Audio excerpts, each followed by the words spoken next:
Boobies. Labs. Good evening. And you're very welcome along to the Sopherone Saga right here. Where are we? We're on the Emerald Collective. My name is GM Dave, and I am the creator and dungeon master, and for all things Sopherone. Now, I need to let you know this is episode 78 of the Sopherone Saga. And do you know who else is 78?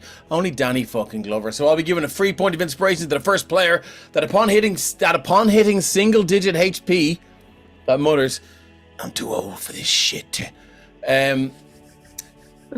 Yeah, so you get a free point of inspiration. So, but it only counts if you get a single-digit HP.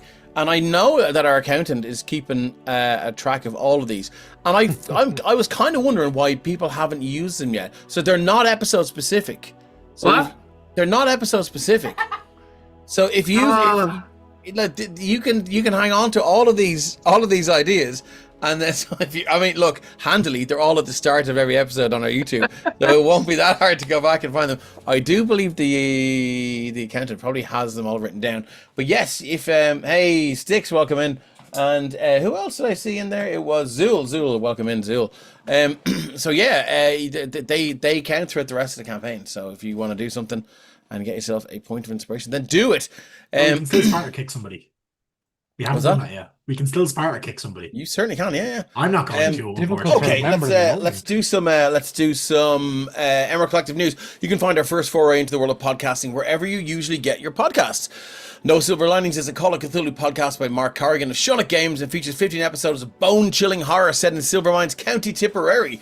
That's available free on all of your regular podcast platforms now. And you can also binge all 15 episodes on our YouTube right now. Mixing and sound design for that was done by me. It's got loads of weird sound effects. And one Wilhelm scream that I shoehorned in there because I have to in every story. You can also catch the Violent Madness returning to the Emerald Collective in podcast form.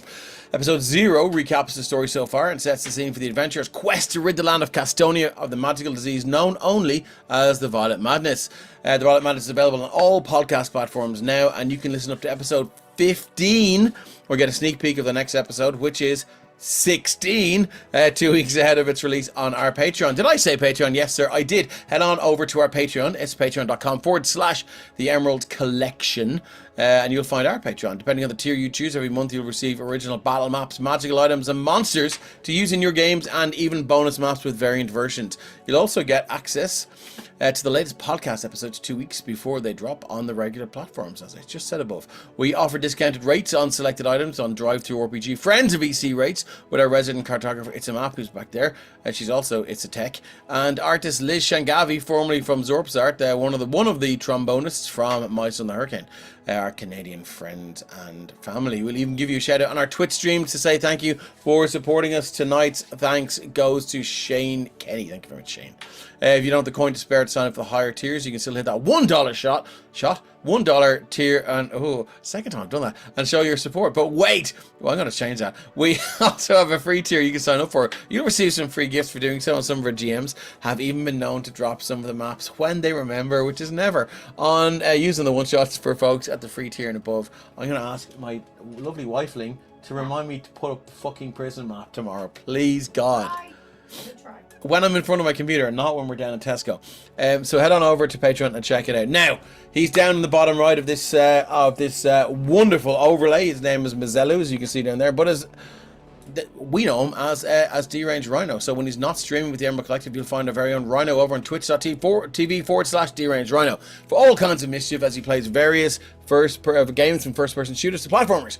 Everyone is welcome, and if you haven't already, please give our friend Ryan a follow, and if you can afford it, a sub over on Twitch and a clap. I'm actually trying to kill a fly.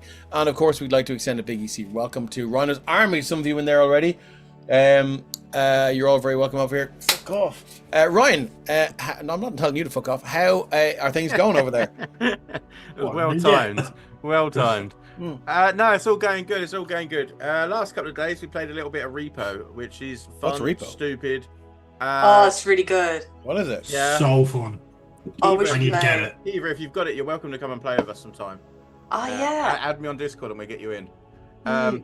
But yeah, so basically you play these kind of like robots, and you're basically going and looting these monsters' houses because you're repossessing their stuff. Okay. That's not the right. The monsters word, are I still can't think. there. Repossessing? Repoing and stuff, yeah. Repossessing. Yeah. Yeah. While they're still there and actively trying to kill you, so you have to kind of sneak around, and it's that just sounds different good monsters and stuff. crack. It's good fun, and it's just good laughs. You can smack people over the head with the items you're taking as well and actually hurt them, which is really funny. And then the Nice. proximity shot is great in it. Like the amount of clips I've seen of people, you just hear a scream from across the other side, and it's like really faint, and you're like, oh. I That's tell you, cool. there's nothing better than when you hear this like. As it runs past Somebody the running door. past. Yeah. How's I the love- push partner going? Listen, we're sitting at an average of about 30, just under, about 28, 29. So give me that extra 50 viewers a session, and I'll be hitting the partner for sure. Awesome. Well, fair play to you for keeping the grind up.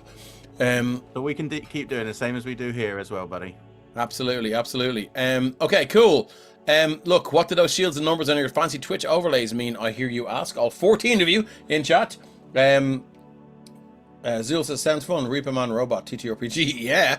Well, look, you can use your channel points to bestow boons upon players and the GM. A boon grants you a 1d4 to attack rolls and ability checks. If you sub to our channel or gift a sub to another, you can offer inspiration to a player or the GM. Inspiration allows the reroll of an attack roll or ability checks, but not death saves. And please remember to say in chat, who shall receive your boon or inspiration. Now, I think it's time to meet our wonderful players and find out a little bit about their characters. I think we go top left to bottom right because Kate has art queued up. So let's start with Fauna. Hello everybody, I'm Fona. I am, as always, cleverly disguised as an adult human being. I play Scales, who is not an adult human being. He is a dragonborn Bavarian, thick as a plank and sweet as candy. And at the moment he is very, very much determined that he is going to go home to seek out what his parents has left him. Yeah. All right, thank you very much, Fauna. Carrick, you're up next. Tell us a little bit about you and your game as well. The one new GM here on the Emerald. Yeah, I'm Carrig. I am the resident, usually chaotic member of the party in a lot of situations. I do dumb shit and face the consequences more often than not. I run Arcane Adventures in Andromedus, which is a high fantasy, high magic campaign where the party are currently diving into an ancient dwarven city, about to cross a bridge. Now, they don't have a wizard for me to murder here and give them character development, so I'm kind of disappointed by that. But, there's a lot of goblins on this bridge. Maybe something else is going to pop up. Who knows? Oh, lovely. If anyone has a stat block for a Balrog, hit me up. Might be able to help you there. Next up is Joe. Joe, tell us a bit about yourself, your hobbies, and who you're playing. Hello, my name is Joe. Well, my real name is Josephus, but that's complicated, so I'll just use Joe. I play Robert Seth Cooper. He is a human rogue. He has some stuff going on with him right now, but that'll... There's nothing serious anyway. I mean, it's like... yeah, he likes drawing stuff. He's kind of building a bestiary of monsters that he wants to one day sell. And what started kind of as a hobby has come kind of a side hustle of him. He does write the occasional work of literature. And yeah, I mean, he's just a guy. So, me personally, I'm also just a guy. I do have some hobbies, which include rock climbing. When I do go there, I haven't been in a while. And oh yeah, I used to have a motorcycle, but I don't have one anymore. That's so bad. Boo. Okay, thank you very much, Joe. Or Josephus. Kiva, you're next. Hello, I'm Kiva. I am player with Emerald Collective here and also play with DH Dungeon in their Marked for Midnight campaign. And I In their will what be after midnight? Marked for Midnight. Oh, Marked for Midnight, cool. Yeah. Horror Monster of the Week. Nice. Real fun college. It's like Scream, but in the 80s. It's great. Oh, sweet. And I'm going to be DMing in the D8 Dungeon charity event as well Dungeon next Dive. month. Excellent. What are you doing? What are you DMing? I am DMing a one-shot of my own creation called Task Lord that is heavily inspired by Taskmaster and the vibes of that. Okay, all right. If you're DMing on D8, we need to get you to DM a one shot over here. Yeah, for sure. Adding I you just to the one-shot channel as we speak. Yes. I just really wanted to do this, and I just thought it would be a good excuse if it was for charity. But I actually Great. need to fill it out and actually do that. But yeah, it's been a while since I've been a DM properly, so just like, yeah. Tell us a bit about Theodore. Theodore is a troubled man that I like to play because he's just a whole mess. He's a blood hunter, and currently a bit of a mystery man because he sort of turned up out of nowhere with strange alignments and a mysterious past. And he's just kind of like accepting that these guys took him along and, seemed to treat him a lot better than the last guy was treating him. And as long as they don't ask too many questions, maybe they'll all get along. So yeah. All right. You asked too many questions? No, I should not do there's that. only one way to find out. Thank you very much. Kiva, Stephen, you're up next. Oh, well, good afternoon. I am Stephen, your paladin pal here on the Emerald Collective, also on our Discord, and some of our audio platforms, the podcasts that I may or may not be in. This evening, I am playing Orixium Grimm, the full human half of the Brothers Grimm. He is the notably generally eviler half of the brothers, and the repentant sinner, for any of you new with us. That means he is a filthy multi-class of Hexblade Warlock and Oath of Devotion Paladin. And he's currently standing in the teleportation room, one of the house that he's been aware of for 20 plus years. So, good times. That he's been unaware of. Yeah, unaware Yes, of. sorry, I thought you said aware. I was like, okay. No. Cool. And last but not least, we have brother number 2. Or brother number 1, depending. Depends what day of the week it is. Yeah. Hi guys, I'm Deranged Rhino, aka Mezelus for this game. I am a half elf life cleric, or domain of life cleric. I am the good half, let's be honest. I am magical, amazing. For now. I'm what's kept everyone alive, apart True from that. myself, who Orixium has kept alive. So it works out for all of us. Hey, Derek tries. He did.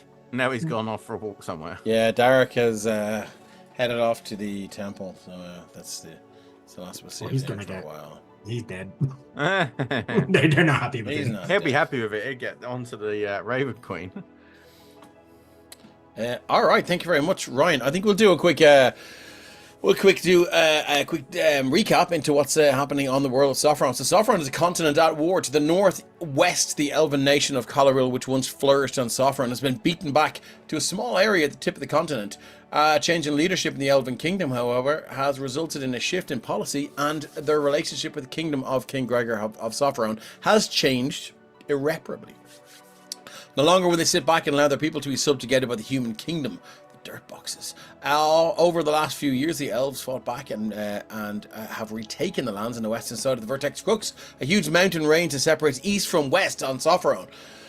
Steadily losing ground to the elves, King Gregor has tasked his best man, the skilled and lethal Valders, to hunt down a legendary artifact that was once used thousands of years ago by an emerging human kingdom to completely wipe out the native dragonborn that ruled this continent with an iron fist. No, peacefully, so he can now deploy it against the elves. Enter our heroes, the saviors of Somerton, a small group of ragtag adventurers who have stumbled across the king's nefarious plan and dedicated themselves to putting a stop to it.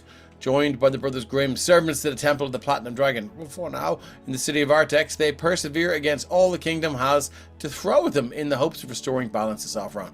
Right now, we join our heroes hidden away from prying eyes in the Mezelus Townhouse in Artex, formulating a plan to, I suppose we should join them and find out. But first, how will Theodore navigate the streets of Artex as a wanted man? How will Ren Oram navigate the streets of Artex as a wanted man? And how will the rest of the party navigate the streets of Artex as wanted men? There's only one way to find out. It's the place of the Is there anyone unwanted? Maybe Scales. Oh, look at Scales that. is Ooh. like the only Scales one. hasn't committed any massive crimes, really. Yeah, Scales isn't a wanted man, I don't think. Except for being a member of a race that's You're supposed to be extinct. highly wanted. If anyone sees a dragon Well, lord, they're gonna fucking one kidnap Feels you. like there's that And dragon Possibly guy. wanted for potions ingredients or something, but not Scales for like. is just a anything really else. bulky lizard folk. We've established that. Oh, Okay. the lizard folk do exist. I keep forgetting that. They do. Yeah. Last we left off, Scales, you received a message, a sending spell from Valder, and he then passed you over to your mother, who told you that it's of utmost importance that you go back to Somerton and you find the potion that was left under the bed for you, and you drink it ASAP. Yeah. It is late evening. Erixium and Mezelus are down in the basement, that's shifting them, looking at this new teleportation circle that they found.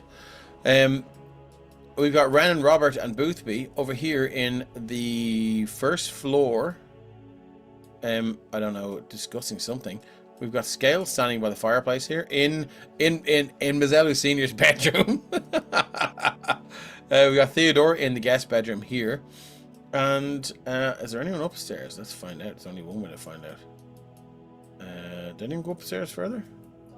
Ren would have, I just didn't on the map. Okay. So I'm gonna put let's find Ren. Here. I'm gonna drag you in here. I'm gonna move people over. Ren Orem, you were up the top northwest, weren't you? I was. I'm Boop. I'm gonna move us Yep. over there, and I'm gonna shift ping. We're in the thing here. Look at this. Zip zap skibbity bap. There's Ren. I cannot see him. Shift ping. Oh, there. Yeah. So, Ren is essentially taken a few minutes to himself after everyone has gone up, and he is kind of pacing the room. He's taken the Spectre's mask out of his kind of dimensional pocket in his jacket. Yeah. And he's kind of like tossing it from hand to hand, pondering, and then he's gonna. It's late evening, right? Yeah. You're Yeah. looking maybe about 9:30, 10 o'clock. Okay. He's probably gonna wait a few hours before he does what he does then, but he will be sneaking out. Oh To shit. go okay. have a look at that stump and then getting back as quick as he can.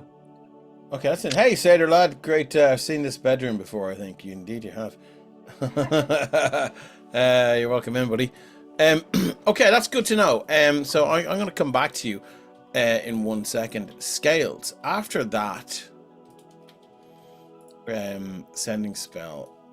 Where are you? You're over here. Master You bedroom. hear a very familiar voice. Oh, Scales, thank the gods. Are you back in the house? Hello? Would anyone like to Is it take the a bridge? guess? What? Is it the No, bridge? I think Stephen knows. Would you like to take a guess as to who this is? Oh, it's definitely not the paladins in the attic, is it? Oh, it is. Sure is, yeah. Yeah. Why are you calling at this ungodly hour? Didn't we send a bunch of people down there to like save him anyway? Scales, it's me. And I'm me. Who are you?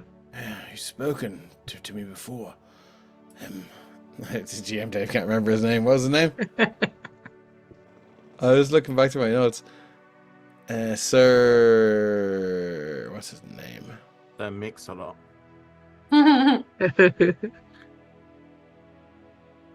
Gawain? Yeah. Yes. Gawain. That's it, Sir Gawain. The paladin trapped in the attic. Oh, yeah, yeah. Remember? And all you have to do, Scales, is pop up to the attic and break the circle, and I'll be free. And why do you want to be free again? Because I'm trapped in the hell, Scales. Please help me. Right. Okay, I will totally get to that. Brilliant. I just have Now. something I need to do first, and then I'll totally get to that. Hello, Ben from Homebrew Show and D8 Dungeon. You're welcome in. Arthur As Gawain. he It won't- Arthur it won't- Gawain, yeah. And he says to you, Look at the accountant in full effect. Wow. Scales, I don't think you understand. I'm currently and you hear the clash of steel on steel. Ching ching ching. I am currently trapped in the hell, Scales. It's imperative you release me. Help me. Okay. I'll get right on that. Excellent. The Mezelus Senior has a warding a portal circle in the attic. All you have to do is just get your dagger and draw a line through it. Okay, so there's a circle in the attic, and it dagger in it, and you'll open the door to hell. Yes. Okay, that's okay. Yeah. I think I should probably check with somebody about that. Probably not a good idea, Scales. Maybe they're possessed by things from hell. Best to do this on your own. Okay, what about if I ask the bridge? Yes. I don't know what that means, Scales. Aha! Yeah! Ching ching! How about you? I don't know what that means, Scales, but yes. Ask. Okay, I'll check the bridge, and then I'll get to the attic with the circle and the dagger. I need a bridge from the hells to the prime material, Scales says. Yes, ask the bridge. Primaterium. I don't have one of them, I don't think. Oh, God. In the name of the Platinum Dragon, yeah! And this sounds like there's more combat.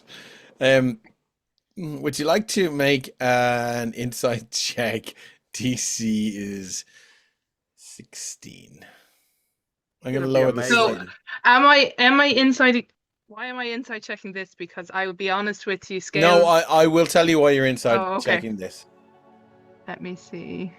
Because Scales was just going to add it to his very long to-do list. I forget about it. 10.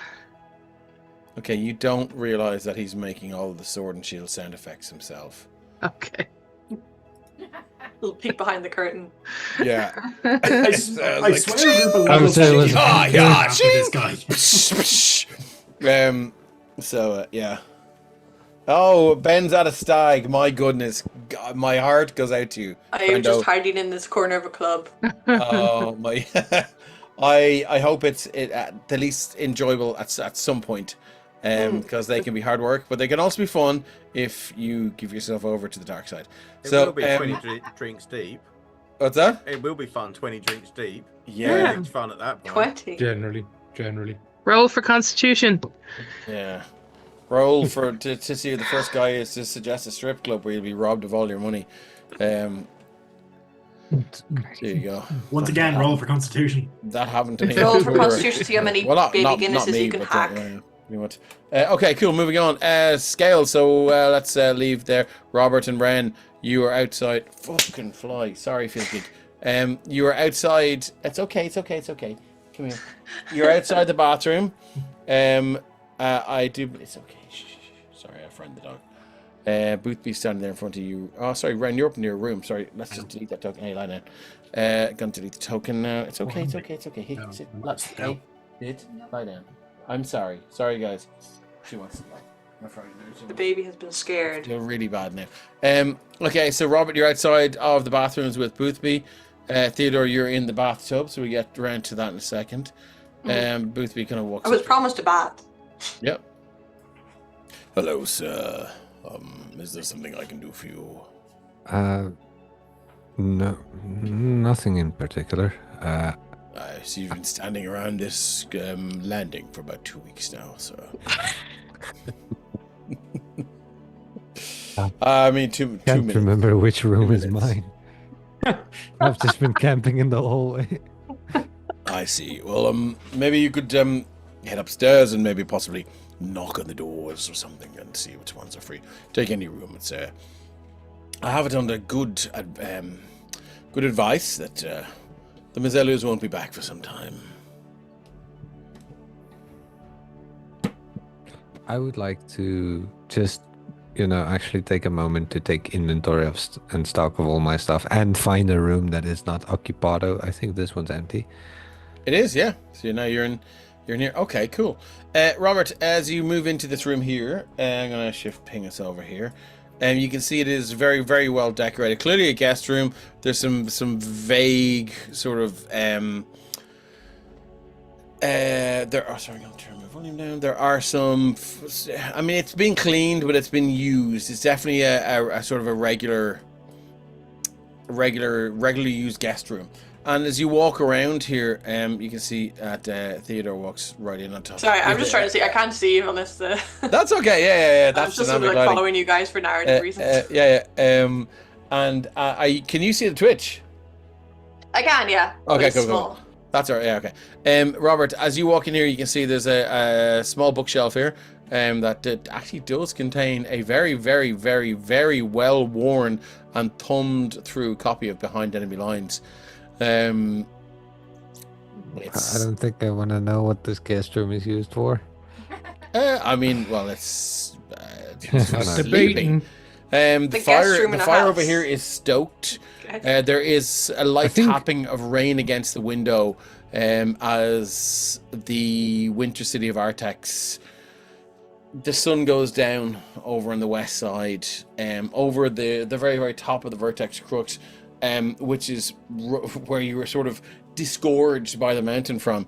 And with the fire roaring here, Robert, you can't help but sort of reflect on the fact that you died a second time. And it was as unpleasant as the first. And you cast your eye around the room, Robert. You cast your eye across this sort of this clean but used bedchamber, and I don't know, it's almost like you can't really focus on anything as well as you used to be able to, as well as you could. Like your discerning eye used to be able to look at the pillow and go, oh, I mean, that would normally be flat on the other pillow, and you would have been able to spot the cat hair and tell, okay, a stray cat or a house cat had wandered in here, maybe nudged against the pillow, and that's why it's not perfectly presented. But it's almost as if, I don't know, you don't know, you don't have that level of scrutiny right now. Maybe you're just tired. It's hard to know. I think as part of that, Robert will, like, almost reminiscently, in reminiscence, thumb his hand over the cover of Behind Enemy Lines, just, rubbing dust off of the words, and kind of trying to imagine himself in a place where he could write something like that, because he hasn't felt like that, like writing or drawing, or he hasn't felt like that in a really long time. Like, he almost doesn't really relate to the person who wrote this book anymore. Yeah, and as you do that, and as you you sort of you consider that person, and you consider the place you were, and the person you were then, it occurs to you that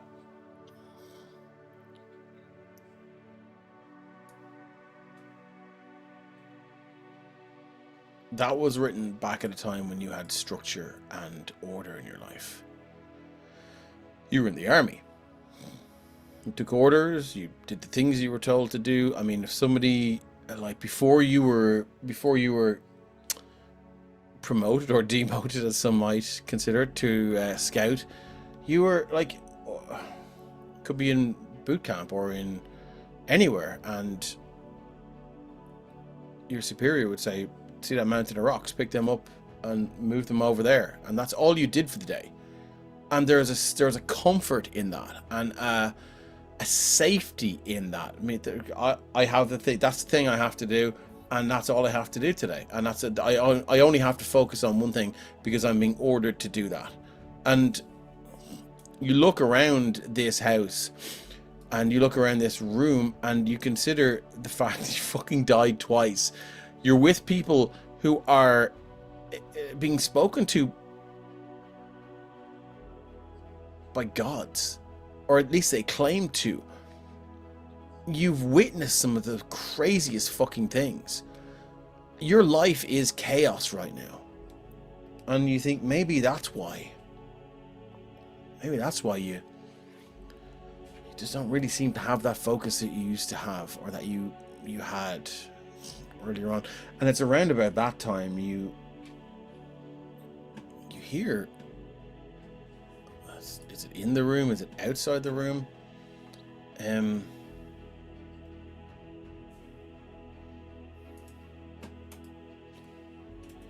Voice. Oh, Daddy. Why do we have to show him how these things work?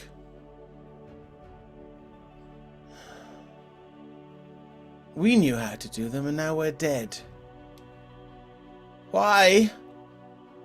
Why do we have to do... And you hear a voice, but it's almost like the voice settles on your shoulders. And there is a great power in that voice. And you hear this gravelly, because I say so, child. And there's a squeak. Well, he can't learn until he needs to. He can't learn until he needs what we can show him, until he needs what you have told us to show him. And then you hear another voice. All right, child, all right. He'll learn when he wants to fucking learn. All right, just leave him alone, leave him be. Do what your daddy tells you.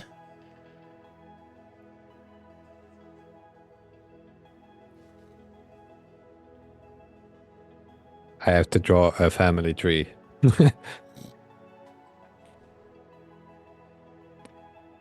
And at the top of the family tree, it's Daddy. Okay, anyway, sorry. Daddy trees. You can call me Daddy Branches. What the fuck? I will not be calling you Daddy. Daddy though, I'm Trunks. sorry. Is the child a little acorn?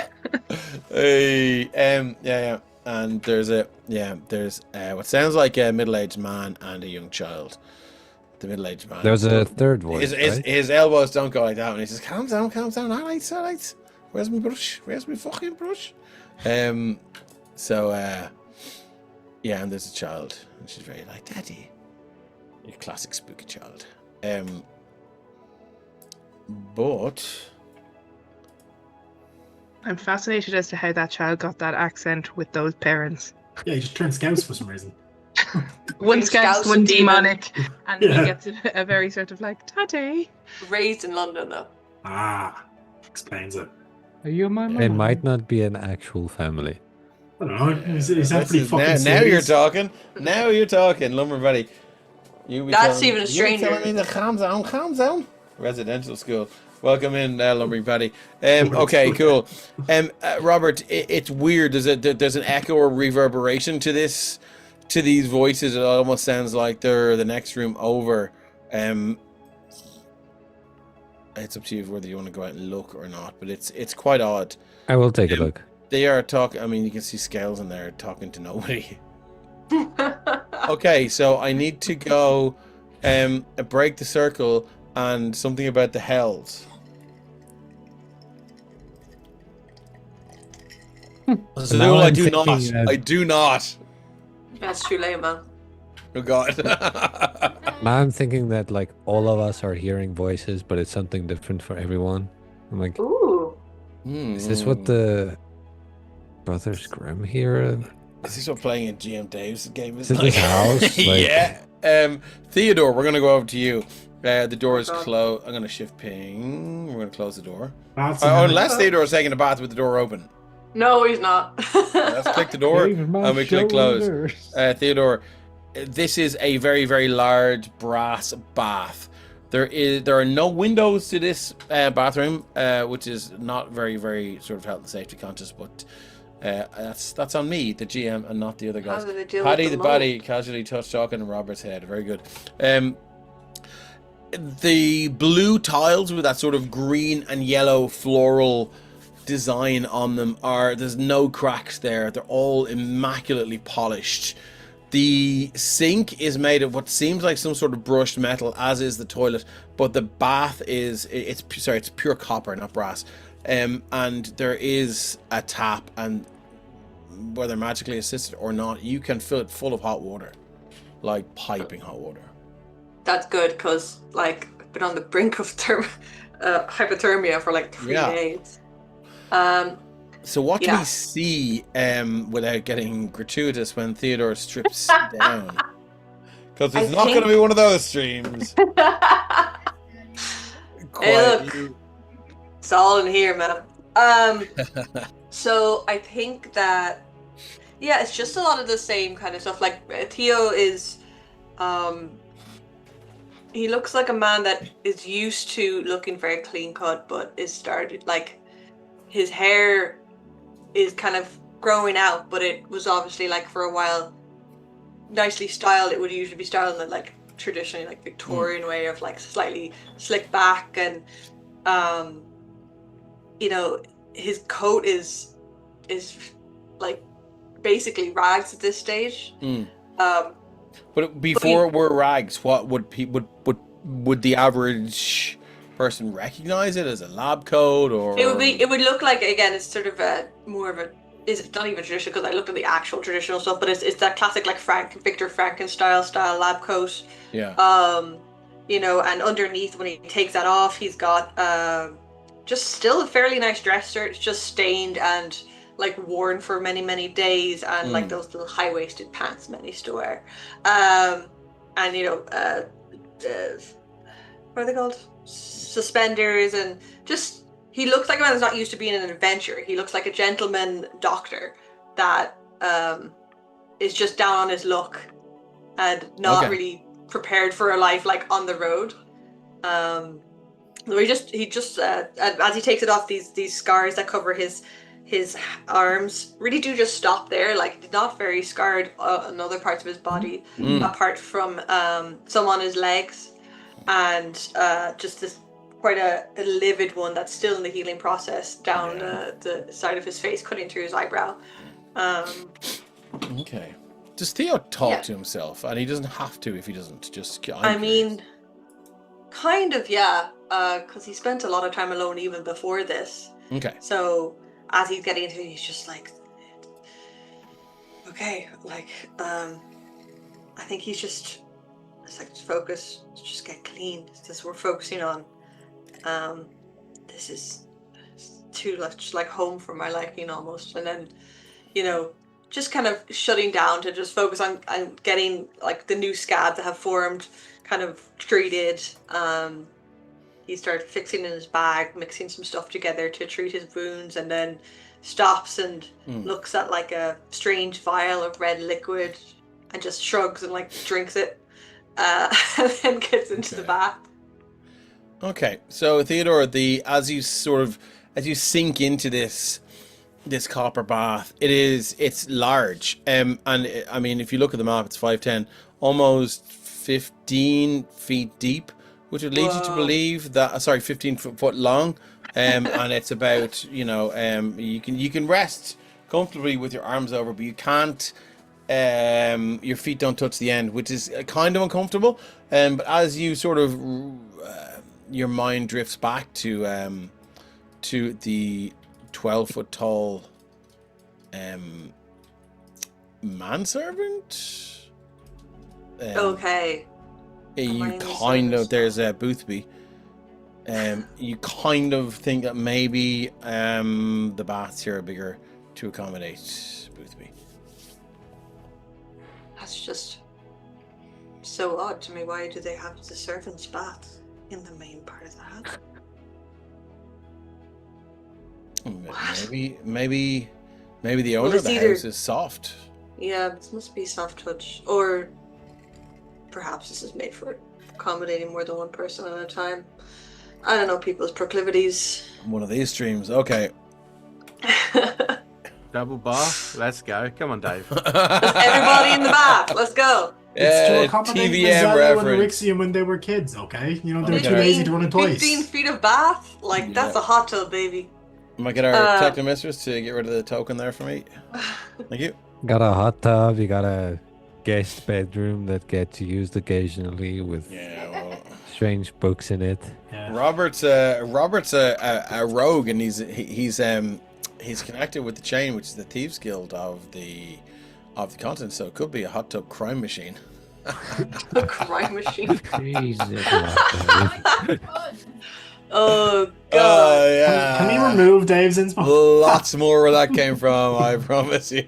I think somebody I needs to know. get back on the energy drinks, to be honest. Yeah, I know. I've given up. In case anyone's wondering why I seem a little bit tired, tonight I've given up the energy drinks. Too old for this shit. I am too old for this shit. They're gonna, yeah, there's too much. So I am feeling very. Oh fuck you! There's one in the fridge downstairs, and I'm not gonna drink it. Anyway, and Lumbering Paddy's in the chat, who is a man who drinks like 3 or 4 monsters a day, I think. Anyway, so Anyway, Theodore. I think Theo is Yeah. gonna go. He's gonna bathe, and then Thank you. Ray. just weeks of fucking grime and Oh, yeah. sweat, like, and blood. Like, it's not a nice colorful bath. When he gets back out of it, it's a grim fare.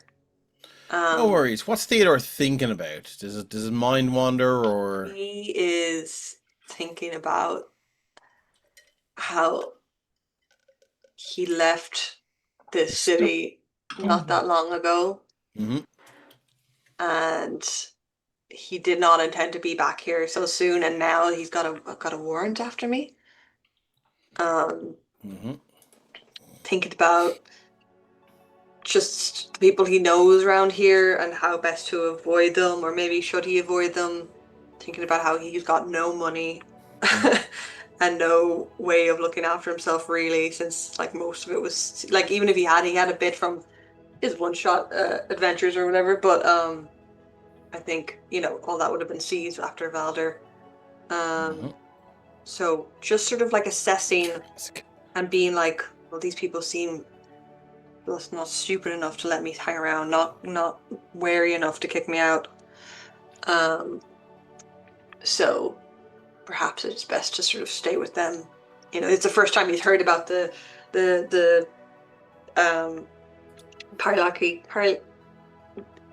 lich thing. Kalasar?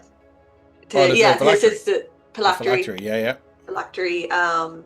Since he's been adventuring, so it's like the first time he's actually had a bit of a hope for his plans. And yeah, he's just gonna like try to just go lay low, figure out what's going on. These people seem well adventured, and what others? He's sort of just like, what else do I have to lose? What else could I be doing? And yeah, he's gonna just sort of like get dressed again, guess in his filthy clothes, and go and try to find somewhere to sleep.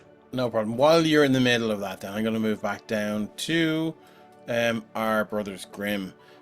As you thumb through these books, you can see now, this book in this hidden chamber that Mezelus and Irixium we did not know existed. It has a teleportation circle, which is clearly an arcane thing. This has nothing to do with any divine magic, and you would imagine that, your father had guests, he had folks come and go, but there was never any real particular one wizardy type that jumps out to you. It's Uncle Merlin, or it's fucking, it's grandfather Gandalf or whatever. It's not, there was never anyone that really jumped out at you that would visit fairly regularly that you could think would make use of this purely arcane facility. But you do thumb through the book, and you can see it has the list of places. It's got Somerton, it's got Starpoint, it's got Sopherone City, it's got a few other places, I think Sprigdrift, And yeah, so what's everyone's passive perception? I got 14 and 18. 18 for Mezelus? Yep. Okay, cool. Mezelus, as you thumb through it, you notice that the last part of the book, this is a hardback book, that piece of paper that attaches to the hard end, to the hard cover on the inside is loose, and I mean, you can peel it away if you wish. I'd give it a peel and see what's there. There is a single folded up piece of paper, and if you pull it out and look at it, it is another teleportation circle. I'm going to move you over to what it says. It says in common, the ruined sentinels. Okay. Sure, we don't need to visit there. Not at all. Clearly isn't hidden for a reason. Move you back over to Artex and Grimhouse 1 and 2. We got too many side quests to complete. Oh, you better believe it. Someone say side quests? Hey, Morgan, thanks for dropping in, buddy. Always great to have you. We go back to the basement here. How do Mezelus and Erixium feel right now? Do they feel like, okay, we have a moment to breathe, or what's the crack? There's never time to breathe in our line of work. There's always something afoot. Same goddamn shit every goddamn day. Don't take God's name in vain. Erixium will look at Mezelus and say, what are the chances there's a secret room in the secret room? Knowing our father, I wouldn't be surprised. You want to check the place? Oh, yeah. Well, you check it, and I'll give you a little pep in your step, and I'll give him guidance. Tap in the bum as you get guidance. Would you like to make an investigation check, or would you prefer to stand in the corner and make a perception check? I think you prefer to perceive the walls. I somehow I figured you would. So make a perception check. Come on, dice. Would it an old D4? That's a 3, 17. 17. You have a boon? Are you happy with your 17? Do I have a boon? Do I haven't? Yeah, let's. Are you gonna burn the boon? Boon. Okay, Yeah. okay. It's a secret room. There's a secret room in here. You know, maybe this is the 17th Lost Holy Avenger. Fucking. It's a 20. No, yeah, 20. It's a 20. So you do find the secret Holy Avenger cupboard. It's just not I owe you one Holy Avenger, signed Sir Richard. Yeah. You do find with a 20. I must be a very obvious DM, which is kind of insulting, but that's just that's a me thing. How do you think? You do find a very, very small sort of hollow behind a loose brick, and it contains a platinum signet ring.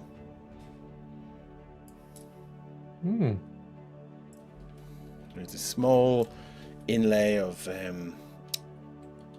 a sort of a curled up sleeping platinum dragon with a lightning bolt going through it.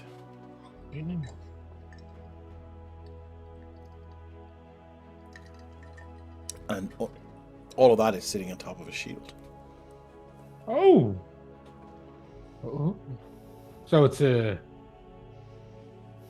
So there's like a a shield in there and a ring? buckler, or So no. So it's a small ring, signet ring, Right. right? And if you can imagine there, it's it's a very gaudy. So it's a platinum ring, and on the do you remember those old sovereign rings that the lads in Tally used to wear? So Argos's finest. so it's one of those, but what you have is a platinum shield in the circle, And then what you have inside the platinum shield on the circle is a dragon with a lightning bolt going through it. Right. Okay. Yeah. No. The way you described it, I envisioned a ring sitting on top of an actual shield. I'm like, how is it? Oh, it sounds pretty cool. Yeah, I Yeah, should have thought of that. But no, this Signet is ring. a signet ring. Definitely religious, definitely platinum dragon related.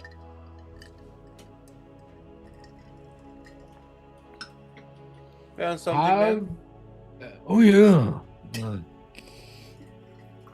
you remember ever seeing this?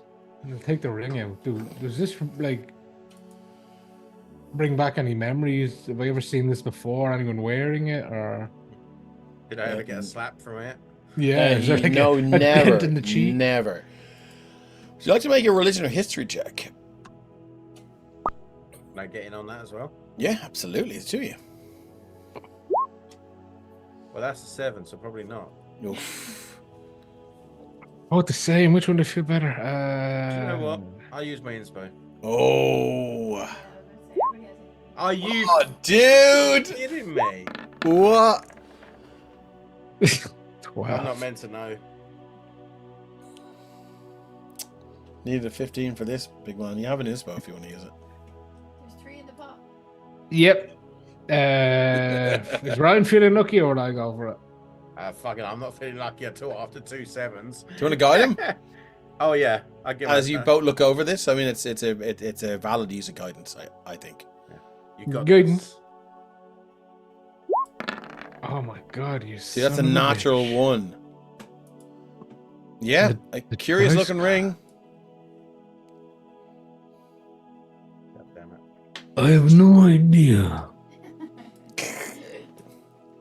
I don't either, but I'm sure if it's got some magical properties, Ren would be able to tell us. I He can't sure imagine would. you hide something like this if there's no inheritable value, I guess. Okay. What's happened there? Erixium is having an internal fight with himself if he's slipping on his finger or not. Oh, is he putting it on? Remember Dumbledore? No, Frodo. he will not slip the ring on. He beat 10. That's okay. your standard fucking. Is this a good idea? Roll is a 10, and you got a 12. Good idea, bad idea. Remember Animaniacs? One ring Playing to catch all with the your more. Uncle Sam. Yeah.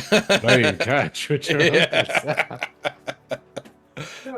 Okay, so what are you guys doing? Is that it for you in the basement, or are you coming back upstairs? Is there a copy of this teleportation in the book as well? No. No, so this one would have to be studied. Okay. No. I It wouldn't take Ren. I mean, it would take him a few hours, maybe, just to. It's whether I want to tell him though. It's yourselves. You're denying Literally, past yeah, levels. literally the only it's- person yeah. that can get you back here in the jam. That's why I don't ever want to tell him. Not quite, but yes. Yeah. Yeah. Yeah, I'll be heading up anyway. Okay. Look, thanks, Kate. Thank you very much for the sub. Who was that? It's you. And it's Wow. oh, it's just you. Oh, it's you. Oh, it's just you. It goes into the bucket. Coolaboola. Thank you very much. So, what are you guys doing? Are you leaving? Are you hanging around? You licking the walls? What's up? Resealing the room on the way out. Okay, resealing the room on the way out. I'm gonna grab you guys and move you over. Sorry, you're in the bathroom with Theodore, and you're in the room. Oh, sorry, Theodora.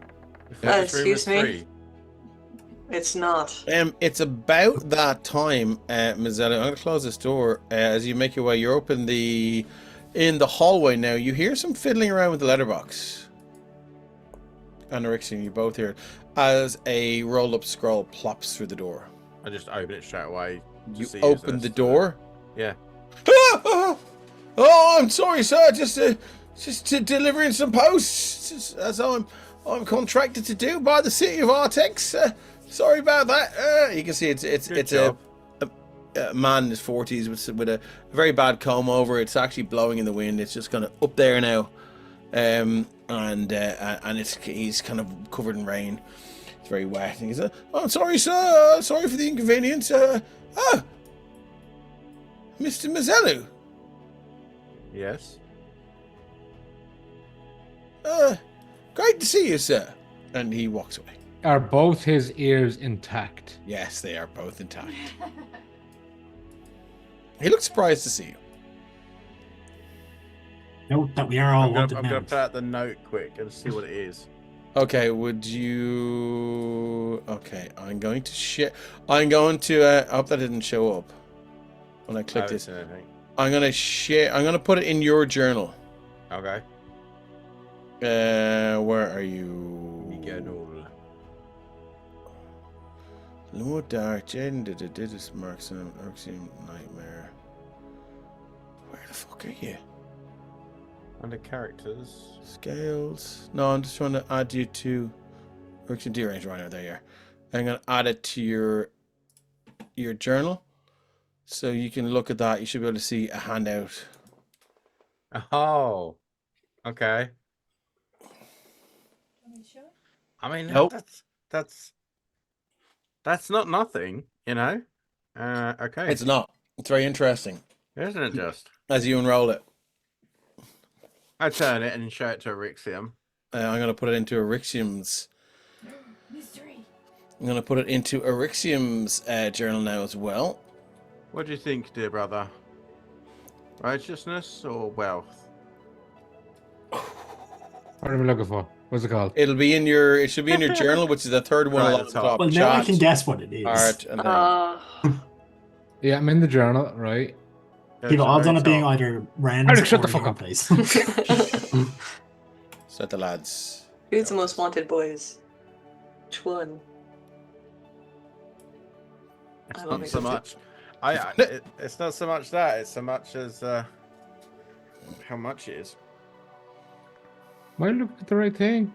So you should see it will be in your journal, which is the one beside the art palette. Yeah, no, I'm in that. Yeah. And If it's it makes it any easier, Dave, I would say over the day I probably the new stuff goes to the top. I apologize. I see it now. I was gonna say I probably would show it to most of the group. Okay, well I tell you what, let's just show the players then, okay? So I'm going to You click can stream if you want, yeah. show the players. Here comes the stream. Whose horse is that? You guys see it now? My Is it coming my up? horse is amazing. I'll tell you what I'm just going to change it to all players. Boop. Glum and I can and save changes, and abrasive. then I'm going to go show the players. Oh my god. Hold it. Surprise. Do you see it? Ooh. Well, your wanted Yes. poster is way cooler than my one. 5,000. Nice. That's what I said. It's quite a good chunk of money. Build slight. How rude. So it says, wanted Theodore in quotes Dr. Knox, suspected of arson. Last sighted fleeing the temple of Ilmater in Artex. Theodore is glum and abrasive in demeanor and a danger to the kingdom and its citizens. If spotted, do not approach. Inform the nearest town guard or Ember guard and seek safety. Name Theodore Knox. Age 29 years. Height 6'2". Build slight. Hair color black. Unique marks. Prominent scars on arms, neck, hands and legs. Scar through right eye. Last seen location. Last spotted fleeing the temple of Ilmater in Artex. 5,000 GP reward. If you have any information on this person, contact City Watch. Dave, Oh, I he was sounds like a cool actually guy. I was actually wondering if Ilmater is a god in your Sopherone. Yep. That's very interesting to know. I know. Okay, excellent. So, Dr. Knox, are you worth the bounty? Well, I mean, you're still. Dr. Knox is up in the bathroom. Well, like I said, I'd eventually show everyone, so I'm assuming. Oh, okay. Cool. We're gathering. So, are you gonna knock on the door while Theodore's having his bath? Just slide Oh it god, over I the should have door. known this was gonna happen. Oh, this is all you're gonna get here, Kiva. I'm sorry. Does Oh, it God. stand for noxious? Hey. So I'm gonna move you. I can move you guys over there. Wait, if Oop. you were an OBGYN, would that make you obnoxious? Hey, very good, very good. Okay, Theodore, as you walk out, I don't know if you're back in your clothes, your towels. I am back in my rose clothes. Theodore, But not as bad as sorry. mine. Boothby is welcome, welcome out of the baths. I trust you had a good. Your ablutions were successful, and I've taken the liberty of preparing a room further up the stairs for you. Would you like me to clean your clothes, you sir? And it's around about this time when Orixium and Mezelus walk up the stairs with dread purpose. What purpose? What's the current situation, Boothby, with, giving home to a wanted felon? Oh, so they haven't come looking for you in quite some time. I'm talking about this one, and I'll flip it around and show them all. Theodore, you see the wanted poster. Boothby goes, "Oh, that's the one I saw in the market, sir. Mr. Theodore, I just couldn't remember. Yes, there it is. That's the one. 5,000 gold pieces. They must want you pretty bad." What'd you do? Because arson isn't going to net you 5,000. You're not there. You're I upstairs. thought you said he showed it to everyone, so I figured everyone was in the room. Oh, sorry. Okay, so Yeah. if that's the case, then grand. Then move your. Is Everybody. everyone? Are we all No, convened? Just No. hanging out in No. the hallway. I don't think you would have been Scales is writing something at the writing desk. So Oh, Scales is yes, very yes. busy. I Very, decided- Is the door busy. Is the door closed? The door's probably closed since. Okay, door's closed. Yeah. Is yeah. it written in Robert saw him crayon? muttering. Well, he's definitely he's writing it in the ink pot that was there on the paper The that was fingernail. there. He's probably got his tongue stuck out his lips as he's like carefully Very transcribing his carefully letters. writing. Yeah. So he's very, very absorbed in what he's doing. So he Okay. won't come out to the. So let me just go and get Ren. Well, is Ren upstairs or? He He would- is if- upstairs. if- Would you have gone for him as He- well? No, that's what I was about to say. Okay. We wouldn't have done a lap of the house before. Like, Okay, it would have cool. been whoever we met on the way. That's Alright, fine. that's Okay. Cool. So here we are now. You can still hear the water draining out of the plug hole. In that sort of bronze or a copper bath. I keep forgetting what metal it is. In the copper bath, you can hear the water circling the plug hole. And Theodore, as you look through the door again and you see the water level go down, and some of the dirt and scum and scabs you've picked off yourself are sort of circling that plug hole.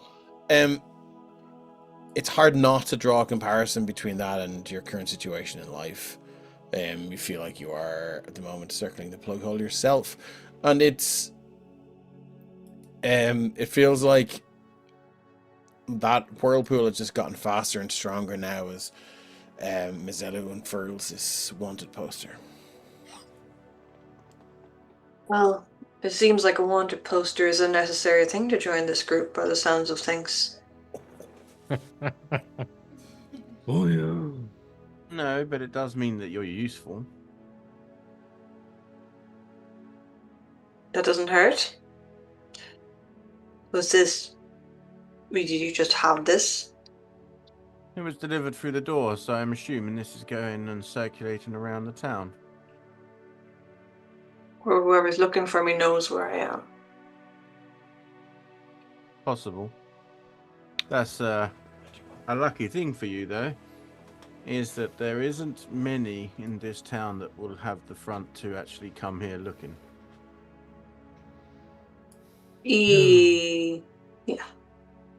By the way, there may or may not be several groups or entity that scry on us. Just to let you know. That's good to know. Guess it's too late now. Yeah, you've had a Well- bath. What? Oh, okay. What do you intend to do with this information? Do you need this money? I'm gonna get Boothby to stick it up on the pantry. Like a child's drawing? Oh yeah, they're all there. Ah. Well. Just the drawing of the spectre stuck to it as well. That's good to know. Open the pantry door, it's just a Rixium growing through the years. Fucking posters. It's just a knife through like a massive stack of them with the newest one on the front. Well, yes, I think I should just have to be very careful. I didn't intend to be back in my hometown so soon after leaving it. And the No. people that are looking for me are quite powerful. Now that we know, because of that sentence back in the hometown, and now that we know this name of Dr. Knox, do I know of this character from this town? Because this is my hometown too. And Arixium's. And what do we know about it?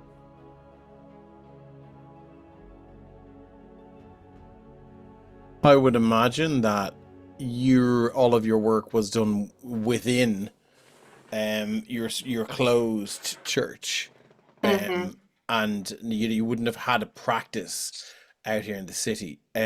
I would imagine that you wouldn't know a lot about Dr. Knox. Okay. No. I don't think the name would even be familiar. No, just given, Sorry, I just want to look at the handout again, the wanted poster. Where's my wanted poster? Where'd it go? Oh, here it is. Yeah, so you just know that the Temple of Ilmater in Artex also has a hospital attached as part of like the kind of convent of Ilmater. So yeah, unless you know about the doctors and the patrons of the hospital, then you might not. This like isn't that would that be. hospital we dealt with the Yeah. dead It's things, not. Once was Albrecht. It's not. No, it's definitely not. But you would know a few things about the temple to Ilmater in Artex. So it would be in or near the temple district. It's like tucked between those sort of marble halls of power and busy trade houses. It's a modest stone building. There's no gleaming steeples or lavish icons. It's just sort of weathered grey stone, etched with simple reliefs of bound hands and eyes weeping blood. The heavy wooden doors will be worn, but polished by the touch of countless hands seeking silence. With a long banner in faded crimson that would hang from the eaves, marked with the symbol of a pair of white scarred hands, bound by a red cord at the base of the temple steps. Beggars are often offered bread by a silent acolyte, while a noble woman kneels beside them, weeping softly. Mezelus, you've been inside the temple. It's dimly lit, only by high, narrow windows and flickering candles. Scent of incense and old bandages hangs in the air. Walls are lined with wooden reliefs depicting Ilmater's trials, his back lashed, his face serene. Pillows and mats would lie the floor instead of pews. Stained glass windows do not depict glory, but quiet suffering, acts of mercy. A mother clutching her dying child, a healer lifting a leper, a chained prisoner forgiving his jailer. And there was always the murmur of prayers and supplications and I'm not going to say desperation, but just that there was an edge to all of the prayers in there. You would be familiar with the Hall of Quiet Mercy, with the Wailing Stone, which would be a smooth black monolith in the side chamber where people are encouraged to cry or scream or pray aloud. So the stone would absorb the sound magically, offering privacy even if in a public place. The Hall of Quiet Mercy would be one of the ante-rooms, which is a long corridor filled with beds and cots for the sick, injured, and those who have nowhere else to go. The walls are painted with calming murals, fields, stars in the ocean, priests who attend to wounds both physical and spiritual. So that's the vibe. What was that monolith called again? Sorry. The monolith. The absorb screams. Oh, it's the Wailing Stone, I think. The Wailing Stone, yeah. Don't kiss it, you might get, See, It sounds like they're helping, but all I have in my head is the doctor from Baldur's Gate in my mind. Dr. Zed, my man. I haven't gotten that far. I gave up on Baldur's Gate after the first act. Oh, Okay. you missed It's the a long best slog, stuff. to be fair. Yes, Well Act done. 2. You missed the best stuff. Did I? Yeah, well, it's just I got to the bit where you needed a light or something to get through to. Yeah. And I was That's like, the slog. that just really fucking annoyed me, so I gave up. But the Mace of the Thunder walk through. Yeah. Anyway, so that's your vibe with the Temple of Ilmater. Okay. Is Ilmater neutral, good? What kind of god is Ilmater? Very good. He's good. He's a nicer god gods, of yeah. like Should be. It's a broken He's uh, god. basically- endurance. He's It's a- basically freaking D&D Jesus, dude. It's Yeah. a deity of endurance, compassion, martyrdom, and suffering. With It's kind of Santa's- like, yeah. Just... Go ahead. Oh no, you go ahead. Like, But yeah, it would stand as a striking contradiction in a bustling sort of capital city, a humble, small, solemn temple. Whereas everywhere else, like you've got that temple to the Raven Queen, which is that massive, black, shining obsidian cube that you can't miss. And you've seen again, like I described to Darak, the kids, you know, they would throw things at it and whatever, and they'd sort of run up to the temple, and they would get to a certain point within the temple, maybe 5 feet, and all the sound would be gone. There seems to be some sort of aura of silence around the temple of the Raven Queen. I always And- imagine the Church of Cologne in the big massive one that's like, Oh no, this is just Nuts. a perfect How is it? cube. It's like this completely perfect and reflective onyx facade in the exterior, and you get like the kids dare each other to run up and sort of, and sus as fuck says Fauna, run up to this side of the Church of the Raven Queen and scream until like their screams are stifled, and then see how, and they dare each other to sort of stay as long as they can there, whatever. So the kids are terrified of the Church of the Temple of the Raven Queen, but they love it as well. So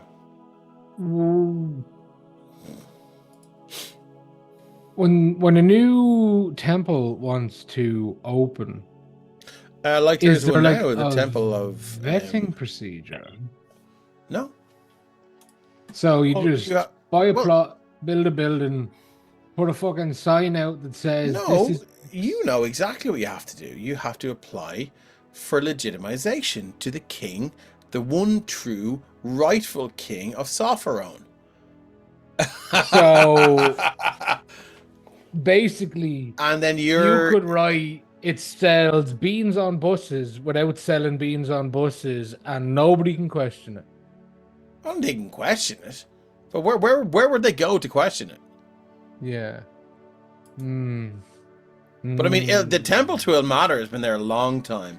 But what we do have now is a new temple being built, and as I told you before, the cult of the dragon has now become the Church of the Dragon, the Church of the Five-Headed Dragon, and they're beginning to build a new temple to the one true Lord Goddess Tiamat.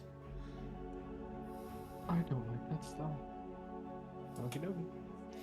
Next door. Well, maybe two doors down, not 3 doors down, 2 doors down. We'll make To, a connecting door, it's fine. Oh, What's that? We'll make a connecting door, it's fine. Yeah. So, the description made it totally sense to me. You would not go in to the Temple of Ilmater or the Temple of the Raven Queen. Zul, I need to know which. Either. I think that was for during your description of the temple of Ilmater. Okay. Which one is the perfect cube?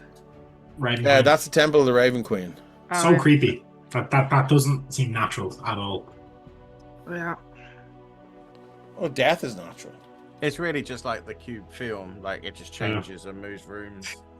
Dude, we were just talking about rewatching that movie. Good movie. Cube. What a fucking great movie. I like 3 Doors Down as well, Zul. Good band. We're here what without time you, of day Zul. is this now? We've got to get you on another stream.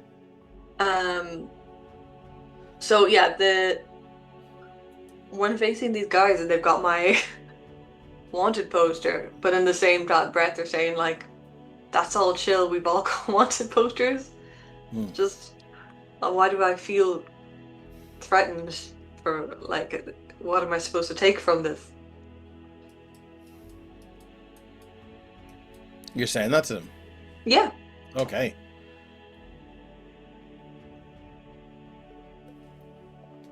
What do you think? I'm saying that to Erixia. Was there a problem? Well, that's what I'm inquiring. I don't see there being a problem. Until you're a problem. Did you block the bath? Block the what? The bathtub. The plug hole? Did you clear it out? I didn't check, no. Then there might be a problem. Yeah. I can check for you. It's kind of courtesy to make sure that you clean the bath after yourself. Oh, I'm sorry. Other than that, This Because man, of- does he just like hang around the house and do nothing? Your servant. I'll take care of that, He's sir. not Don't a worry, I servant. shall... He offered to clean my clothes. When am I supposed to stop with what he does? Like, what's... It's okay, sir. I shall clean. I shall. Thank clean you, I the bath- appreciate you. bathtub and yes. Good choice. You'll know when to stop. Would you like me to clean and press your clothes? I would greatly appreciate it, but I have no other clothes. Doctor wanted Dr. Knox. Yes, no issue there. I mean, Dr. Pleasant, if you please. Thank you, sir. I'm still waiting to meet Dr. Pleasant, but maybe one day.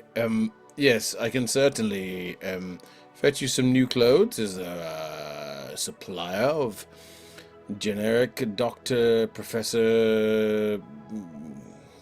I do not clothes? need. I just would like some clothes to wear while mine are cleaned, and I will Excellent, return sir. them I to shall- you. You look like. You look quite tall, sir, if you don't mind. He's towering over you like he's like 9, 10, 12 foot tall. I Yeah. can't. And he's towering over you. You look rather tall. I believe.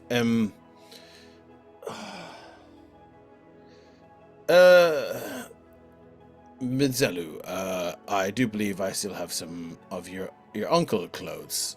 Your uncle Gary Fabulous's clothes. That might. Very fabulous. That might fit. It might fit Theodore here. That sparkly motherfucker. Shall I go and Understand why fetch? father didn't like him. Yes, do. Excellent. These ones have got sleeves though. Is that going to be a problem? I could probably. Dr. Pleasant does not exist. I could probably stitch some sleeves from other garments on. Anyway, Theodore, Dr. Pleasant, stay there. I shall be back. And he returns with, if you can imagine, like a school play where you're the genie from Aladdin.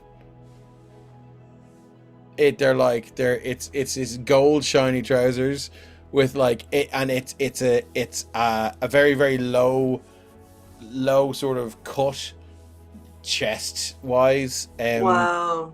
Gold, almost like plastic, but plastic doesn't exist, or PVC, and it's It's a this tank incredibly top. heavy shirt.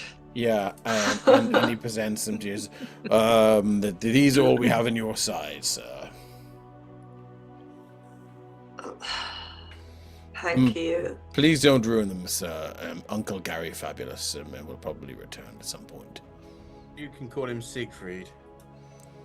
I will do my best to not harm this clothing. It's obviously very Excellent. There is particular. a scent. There's a distinct scent of body odor and cologne off sort of the bottom end of these. bottom end of So, these. like just under here. So it's got a Yeah, low stains. cut. Do you know what? Yeah. Theodore is just gonna wear the pants. Okay, so they're sort of tight gold hot pants. Hot pants. Yeah. I even know. Oh my god. Well, he's just going to sleep. I would fucking hope, because it's late Okay, at no night. problem. Okay, no problem. After watching Yeah. Theodore, But sorry, just 1 second. But he does take Dr. Pleasant's clothes away to be cleaned, and so hopefully you shouldn't have to be in those that For outfit too long. Is there a robe that he could also wear, like a bathrobe? That there you definitely know, is, yeah, and cool. it's He's gonna wear that instead. Like it goes he's gonna down- have the pants. it goes down just to sort of halfway down your thigh. It's black and silver with a black. It's silk. Oh, it's still, w- it's with still a- Uncle Fabulous. But it's got a silver or platinum dragon inlaid in the back, kind of like a Chinese bathrobe. Okay, well, Well, not exactly Chinese, but like what a Western approximation of a Chinese bathrobe would be. But it's got a platinum dragon on it. Sorry, Amazing. Stephen. well, Ericsson was going to say after the sufficient time of Bigsby making Theodore squirm, Erixium standing 6'2", like Yeah. 20 foot away.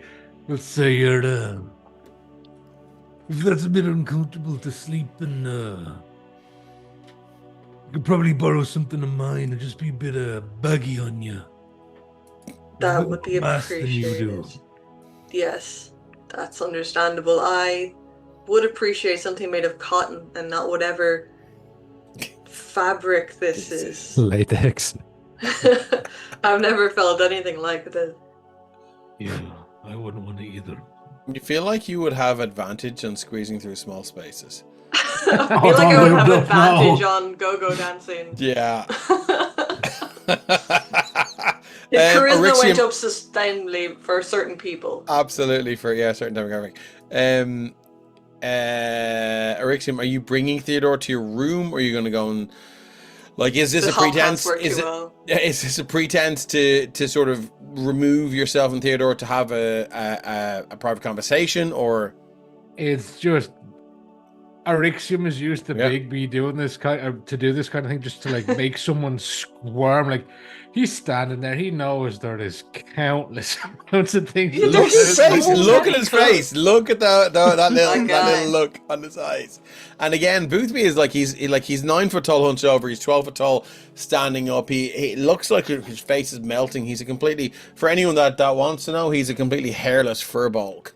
Oh, That's what he is. Yeah. I thought he was like, I thought a Goliath that was really skinny. Yeah. No, like no, a no, bulk no. Goliath. He's a completely hairless fur bulk. We've been told that before. He's been Have we? he's been through a lot. So you can see it looks like his face is kind of melted off a little bit, but he's a good guy. And he's twice as many hit points as anyone else here. So twice or thrice? Yeah. So what I'm going to move back to Scales, who is in here Yeah, let's see writing what Scales is something doing. on He the finishes nothing yet. table. What's happening here? So yeah, Scales. Have you written it down, Fona, for us? Have you written the letter? I have, yeah. Yes. Okay, cool. What's happening? So How many times Sorry. did you have to scribble out words and respell them? I actually didn't, because I'm gonna have said that Scales was very in the zone of concentration Oh wow, okay. and thought about what he was doing, Almost Is like a there- rage. almost like a rage, but more just Yep. channeling like, don't mess this note up because it's very important. Okay. He took his because- Ritalin. He took his Ritalin exactly and got hyper focused. So Something like that. of course Scales can write, chat. Aw. He was in school for a while. He just was never very good there, but he paid attention as much as he was able. So yeah, he thought about this Gwaine in the attic who sounded like it was very important, and he was in the middle of some terrible fight, and he shouted about the Platinum Dragon, so he's probably one of Mezelus' friends. But as important as that sounded, Scales is very, very sure that he has to go get his present, which apparently is a potion that he should drink straight away because his mum said so. You And did say so. he had kind of said it to them, but he knows the way things happened, that we could end up doing something, then ending up down under dark for ages, so this seems very important. So he's determined he's going to do this. But it did sound important for the attic, so he did up a note to leave on his. I'm trying to think, would he leave it on the desk, or would he leave it on the pillow, or would he try to deliver it sneakily to the room in question? Not sure. I think he'd probably just leave it on his bed because he'd assume it would get found and that would be time enough. Okay. So I will send it. doing? Scale's going for a walk. Scales is going for a walk. Scales is do these windows open? They do. All you have to do is click on them, Scales. Look. Click on the window. With your left click. Oh, look, it's open. I Roll 20. I'm feel going to I reload must my interlude. 20. Yeah. Did we not give Boothby the order to fortify every single window in this house after the last incursion of the Dragon Cult? I don't remember, but if you want to say that you did, then you did. So their windows are locked. Is Okay. this what we're saying?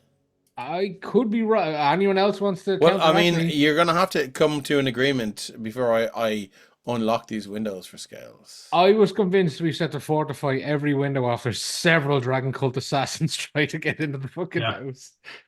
Yeah, because they'd also busted the window to, I think it was Ran's room. Rixium's. Ran's room. Yeah, well, no, Ren busted the window because he blasted it out with a That's thunder right. wave. But you know, Yeah. So yeah, there was some fixings made and there was some alterations. Now, if they weren't Okay. sealed, you tell secure. us. I just thought we did something to the windows. I'm happy to say that they're openable from the inside, though, if you want to. Oh, they would be for sure. Yeah. But... So there we go. Health and safety and all that. Absolutely. So yeah, Scales. fire escape. You need one of those. Scales will have left Ren his needs one of note, those. which Scale got I'm traumatized. going to deliver to our lovely DM, because our DM can decide if it actually makes it to the person or if somebody else picks it up.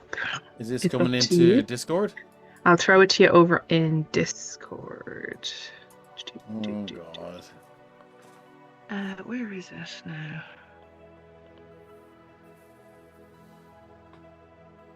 So he leaves this. Aww. I think that he would probably leave it like on his pillow or on the bed in the room he's in, because I think in Scales' mind it mightn't get spotted on the table, but it'll definitely be found on the bed if somebody comes looking for him, and then he's gonna go ha-cha out the window. Scales, you have broken my fucking heart. Question is does Scales go ha out the window quietly enough? To... Yeah, like, I just love the concept because Ren is also planning on sneaking out. So just Ren just like descending with his ring of feather falling, watching Scales go plop. I don't Yeah, know. and What I'm Scales, going to do is... he won't actually go pata out the window, Yeah, but he'll open the window, he'll kind of climb out and dangle himself, because I think we're on the first floor. You are. I think it's easy enough. I'm happy So to he'll say dangle you can, and then drop you into can drop the down bushes. and into the bushes. Yeah, aim for the bushes. Um, Can I get a That's look cool. check to see if Scales lands on the mud? the mud's long gone, unfortunately, and I wish he weren't. I'm going to save changes, and I'm going to. But do okay, we hear cool. any of it though? I think this is when you're in the middle of this conversation with Theodore, so I'm going to say no. Unless you can give me a really good reason why you would hear Scales slipping out the window. Not necessarily why I'd be listening for Scales slipping out, but definitely listening for people coming in as I would be, because like Rixium said, we all got attacked here. So Okay. any kind of windows, any knock, like anything out in the bushes around us, if I'm able to hear it, I would be listening out for it just in case. Yeah, I think during this conversation with the water gurgling down the bath and Theodore and everyone That's fine. else talking away, I think it's gonna be above your 18 passive perception.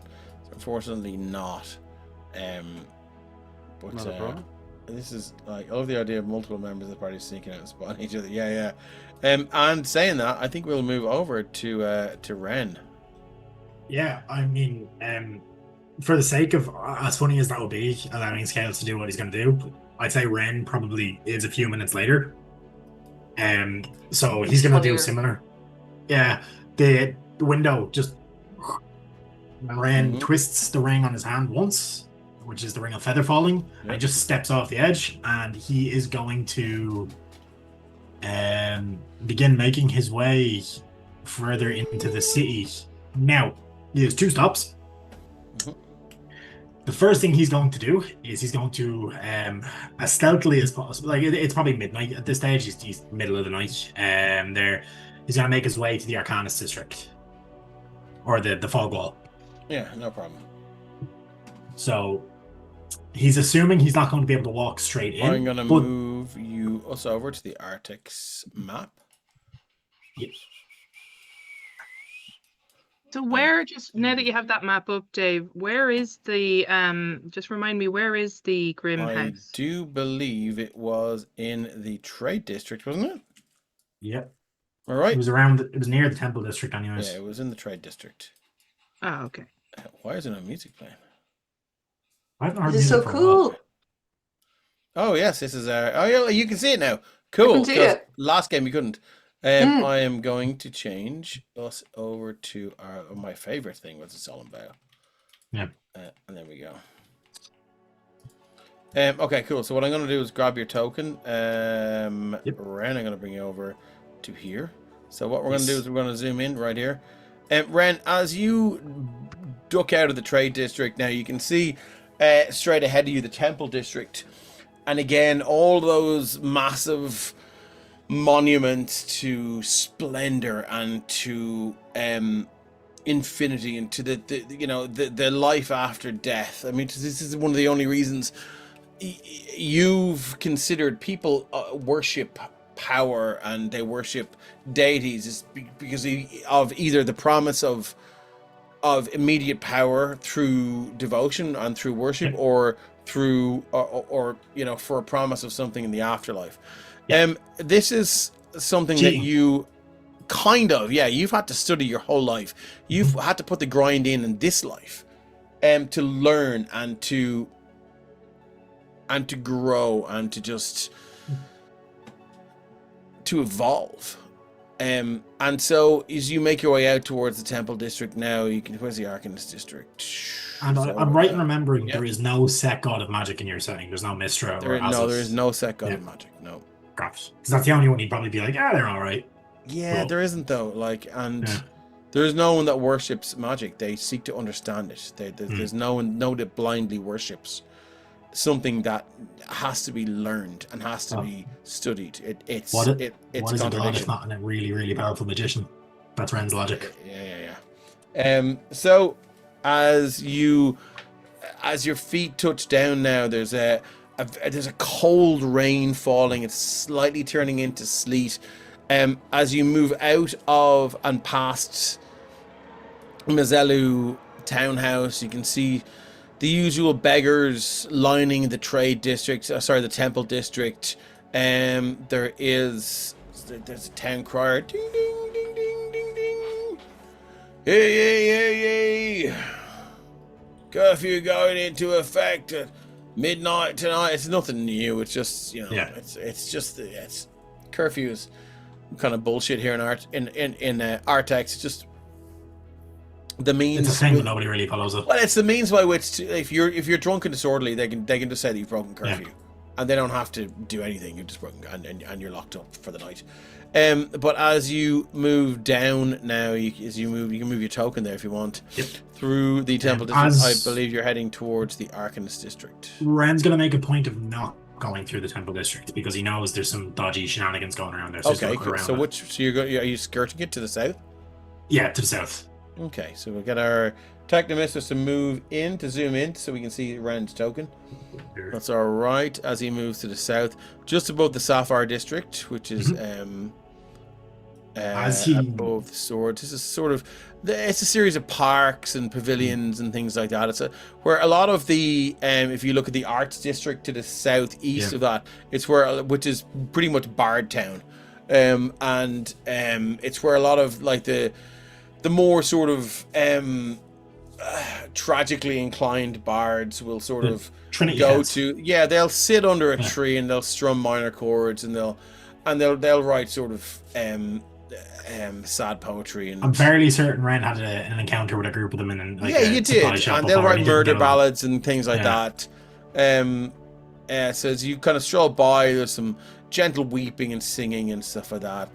There are some, but it is a beautiful place. Like there's like rock formations with these purple sparkling waterfalls and things like that.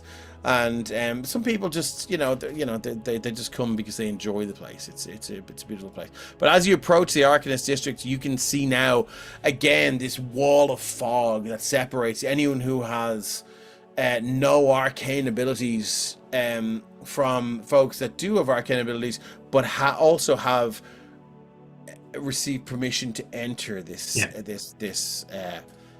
this part of the city. So and as you move up there, let's see what happens. Yeah, what's happening? Yeah, so Ren knows the last time he wasn't, but he also does know that the last time he tried, Silvera very quickly found him afterwards to kind of talk to him. So that's kind of what he's going for here, that either he'll walk in and it'll work because the page know of him now, or he'll try to walk in and it won't work, but one of them will probably reach out. So he kind of walks up to the fog wall and he just reaches out and tries to push his hand through. Your hand goes through. It went through before. Yeah, and then he walks. And as you go to walk in, you find yourself walking back out again. Yeah. And you're on the streets again of Artex.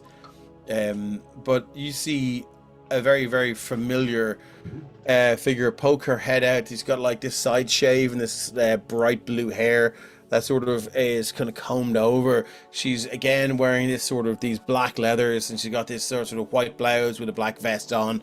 And she's now wearing this sort of deep blue cloak, and she goes, "Oh, it's you again. What can we do for you then? Ren, wasn't it, or should I call you the Spectre?" I don't know if that title still belongs to me anymore. But yeah, well, you wanted yet to you help still carry the mask. Memories. I see. What do you want here in the Arcanist district, Ren? Entry, and I think I have a way to prove myself. She moves up to you, Ren, and she gets uncomfortably close, and she runs her hand down your cheek, and it's quite familiar and it's unsettling. And what's your passive insight?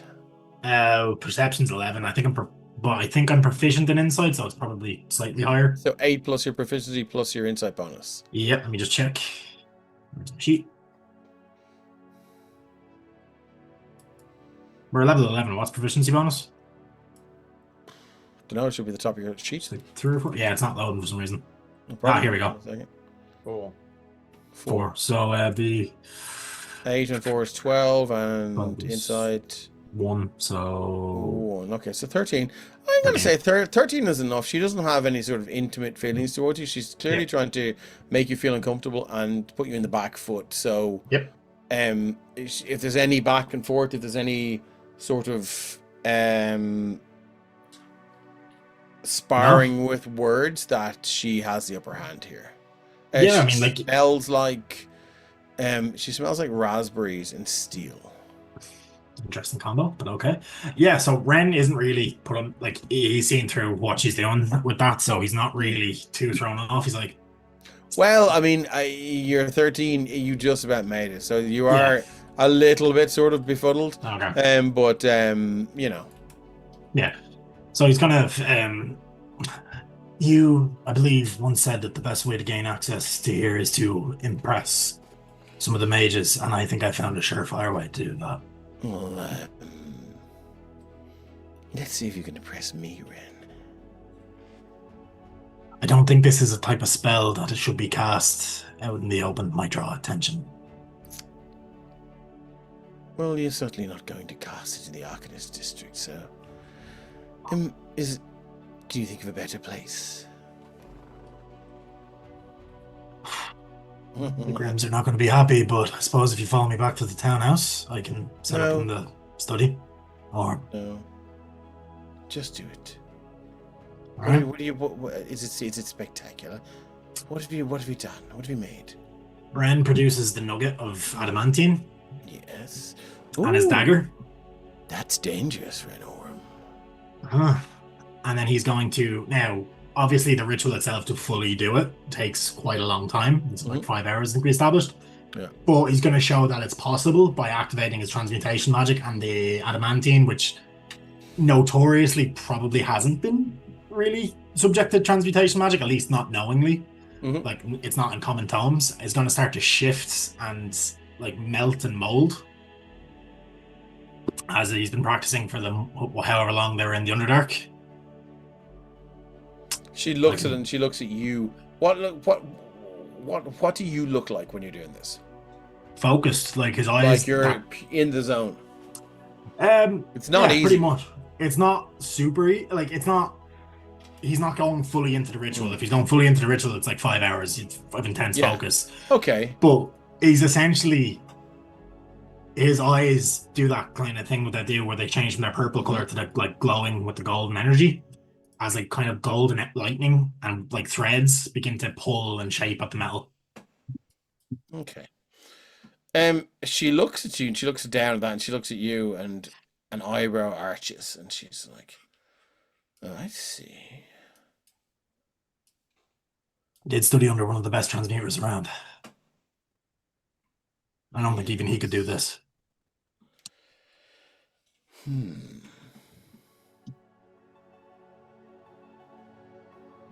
Why do you want to come in? Knowledge. That's it? I want to become... Just have a look around, is it? More than that, I know you guys have obviously some involvement in scales. I'd like to kind of question that more. How do you know that? See, the stone like recording thingy that you gave him. Yes, that's fair. Yeah, and if you guys are trying to seemingly undo what's going on with, or prevent what's going on with Valder, I want in. I believe I've enough experience with that to be of some sort of assistance, and I think I acknowledge that. Standing in the middle of the Arcanist, outside the Arcanist district, so close to the Temple district, as you utter that name, Valder, I don't say it loud. Doesn't matter, you said it out loud. Ah, fuck. Loud enough for her to hear it. As you utter that name, Valder, it's almost like the noise and the bustle of the city stops. Abstract silence. No. No? You can still hear... It's like everyone talking in the city stopped talking at the same time. But you can hear the wind and the refuse that's been sort of hurtled along the streets by these this occasionally blustery breeze. You can still hear the sort of the ambience of the city, but it sounds like every voice and every conversation stopped at the same time. And she goes, she looks at you and goes, "Oh, for fuck's sake, let's get in as quick as you can. Hold my hand." And she reaches her hand out. Yep. Close your eyes. Okay. Count to 3 over and over again. Say it out loud. 1, 2, 3. 1, 2, 3. 1, 2, 3. 1, 2, 3. Does it? 1, Are 2, you gonna 3, waltz 1, 2, 3, inside? 1, 2, I 3, need you to 1, keep 2, doing 3. it. I need you to keep doing it. 1, 2, 3. 1, 2, 3. 1, 2, 3. Don't laugh. Don't laugh. I'm laughing. Ren isn't. No. Yeah. Well, keep going. 1, 2, 3. 1, 2, 3. 1, 2, 3. 1, 2, 3. 1, 2, 3. And as I move you into the Arcanist district, I've everyone spoken here so you can all see. She kind of you feel a kind of a shaking to her body as she just kind of, I was only fucking with you with the 1, 2, 3 thing. I figured as much, but and play along. she's kind of laughing a little bit as you move in. Ren, you can see now the Arcanist district. It's a series of these opulent and grand estates.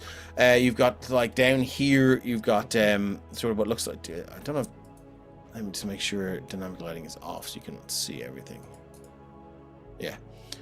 So as I move down here you can see there's a floating sort of, it looks like something scooped a whole lump of the ground out, and this raised tower is there. The place is, even at this late hour, it's swarming with people. Let's get rid of the mud. It's swarming with people that are just walking around and discussing magic and everything else. And she says, very well, let's bring you over. Oh, let's get rid of scales as well. Let's bring you over to the so she brings you over here. Still holding hands, yeah? To a small, still in hand in hand. Yeah, to a small area here. And as you walk in now, you can see her. She the first thing you see as you walk in is a you come up these small steps, and it's a higgledy-piggledy kind of bar. It's one of these things where you walk in. There's a small bar, almost could be like in a hotel or something like that. The reception desk, and as you walk in and down, you can see the stairs go down. There's two sort of snugs on either side. Stairs go up 4 steps and along, and then down 2 steps, and then around a corner there's a circular area there. And then there's steps up to a mezzanine. It's very higgledy-piggledy. And you can see as she walks you in, there's 3 or 4 older folks there. Yeah. And Sylvester walks in and she goes, well, here he is. He's been blundering about outside for long enough. And then he said his name. And you can see this old man. He's hunched over. He's got this sort of wispy grey hair with these long sort of long white nose hairs that are poking out. They're longer, and they kind of form a moustache more so than the moustache itself, which he doesn't have. And like every time he breathes, they get sucked into the nose. They tickle, and he sneezes, and then he sneezes them back out again. And as he looks at you, he says, "You're Scales, his friend." I am. Yes. Why are you here? To help. What could you do to help the page? I'm not going to say his name. Obviously, that's not something we should be doing anymore. I've gotten the message, but I am more than acquainted with a certain Kingsman, and I want to see him brought down. And from what I've gathered from messages Sylvester here has sent, we seem to fall in alignment in that goal. Yes. Common alignment is something that's fine and dandy until you're captured. They peel your toenails off one by one. They pluck your teeth out. They pull your eyeballs out and stick them in your ear. How long do you think you could stand before you gave up members of the page, dear Red? I'd die first. Would he? Yep. Okay, He would not help Valder or the king. Okay, make a persuasion check instead of a deception check. Yep. Come on, cheat. How's Rand's charisma? It's not the worst, but it's not the best. Okay. As you look around now, you can see there is a gnome woman. Dave, question. Yes. I never Yeah. try. No, I never try use background features, Okay. but I feel like this is one that might. Okay. Somewhat What's your help background out. feature? I've got the folk hero background. Now, rustic Right. hospitality does specify the common folk, but it says you've shown yourself the Okay, no, I actually don't think that would apply. It's something about shielding you from the law and people and stuff. But no, I won't. But I'll use my persuasion. That's a flat 0. But I'm gonna chuck an inspiration. Okay. You also have a boon. Yep. Where did it go? Persuasion. Come on, be better. Ah, fuck. I'll use the boom, just cause, but yeah. I wouldn't. Okay. It's not gonna help, but yeah. No, keep it. He means what he says, but whether they... Yeah. As you look around, you can see a small gnomish woman now. She has this sort of purple hair, and it's tied back tightly into a bun. It's clearly dyed purple, but it's silver up to there. She's sort of engrossed with this potion. She keeps done to the actions. She keeps shaking like this, and she kind of looks in and And she's very, very distracted, and she's very, very distracted by this. But there is what looks like there's an elven man, resplendent with his long jet black hair, and he's wearing this sort of these high collared silver and black robes, and they look to be heavily starched, or at least magically pristine. He's got they're kind of pointy. You get a kind of an elven goth vibe off him, but he's very, very serious, and he kind of looks down at you, and he says,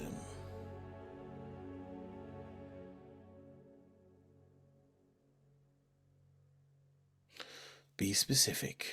What can you bring to the page, other than blind obedience?" I know where one of the shards of Galasar's phylactery lies. Under the mountain above Artex. Yep, and I can get there. We can get there. We've already sent people up there to fetch Galasar's staff of the Magi. So A request you made of me just a few days ago. no, I mean we've sent many folks up there. So some won't make it, some will. I'm not just offering blind obedience here, all right? You want to protect, or you've some interest in Scales. I travel with him on the daily. You want somebody to help you with that, who Scales would trusts? I can help you. Make a persuasion check with advantage. Thank you.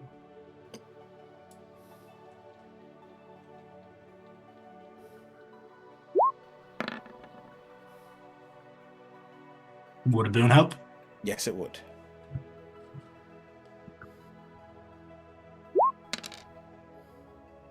Okay, anyways. 13, okay.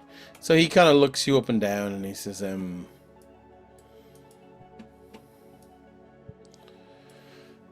willing to inform on someone you've traveled with for nigh on years now to a secret society you've just met. Inform isn't exactly what I Leads said. me to wonder how quickly you would betray us. Betrayal isn't on the books here. I just want this dealt with. I want Valder dead. I want this shit with the fucking Lich over and stopped. I want this fucking country back to a stable state where people don't have to live in fear. From what I've gathered, you guys are working towards that. Yes, we are. Maybe we'll have some use for you down the line. For now, keep tabs on your friend's Scales. Don't let him out of your sight. And we'll talk. Is there a way I can more easily contact you? Sending stone, something similar? No. We will give you access to the Arcanist District now, though.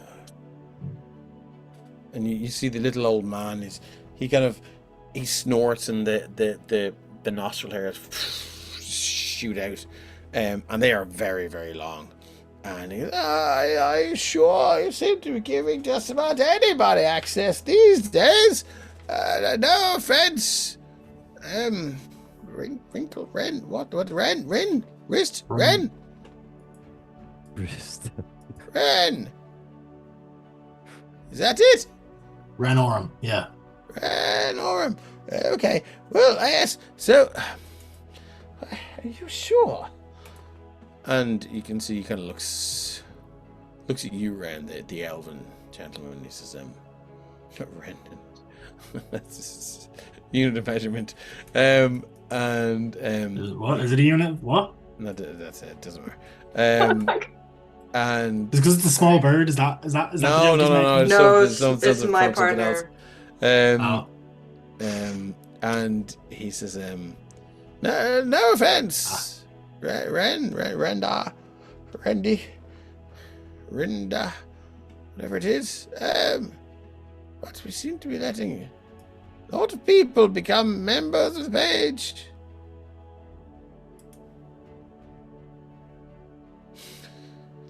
Oh, very well, if that's what you think. And there was nothing said.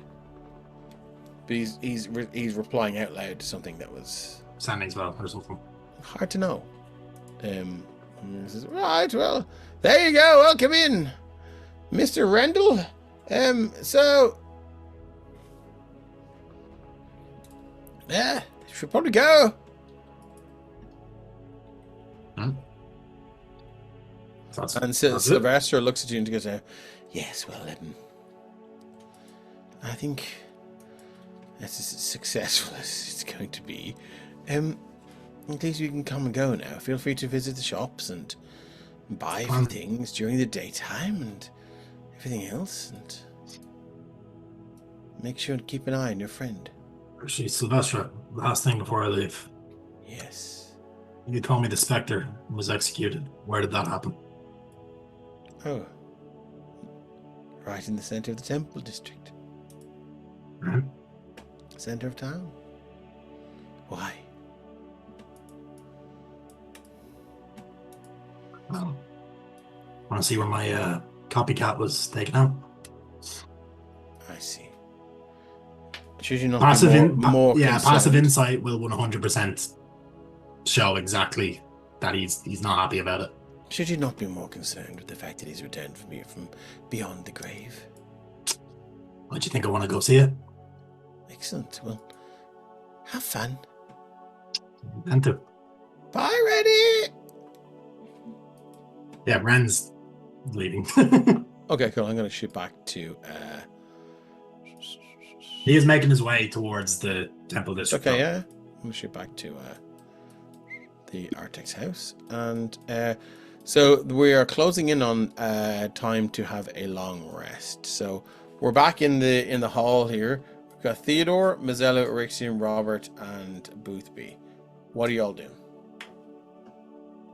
I think Erixium will put Theodore out of his misery and get him an alternative to the fantasy pleather golden short shorts.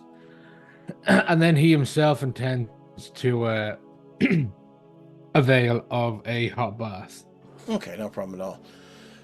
So Theodore, yeah, he sorts you out with some sort of less fabulous and fantastic clothing. And Erixium, you head into the bathroom. Mezelus, what are you doing? And Robert, what are you doing? Boothby's heading back downstairs. I actually want to grab Mezelus' attention for a moment. Mezelus, I would like to maybe ask you a favor. And I realize I've probably not done much to earn favors, but could I maybe request the casting of a spell? Are you possessed again?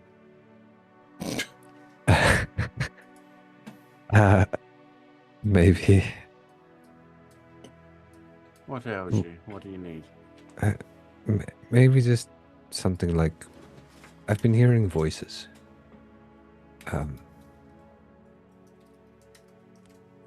Maybe start off with a protection from evil and good and work our way up from there.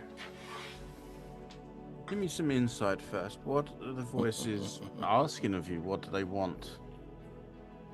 They haven't really asked anything of me. They've just kind of been bickering amongst themselves. So you have more than one voice in your head? As far as I can tell, it's 3 so far.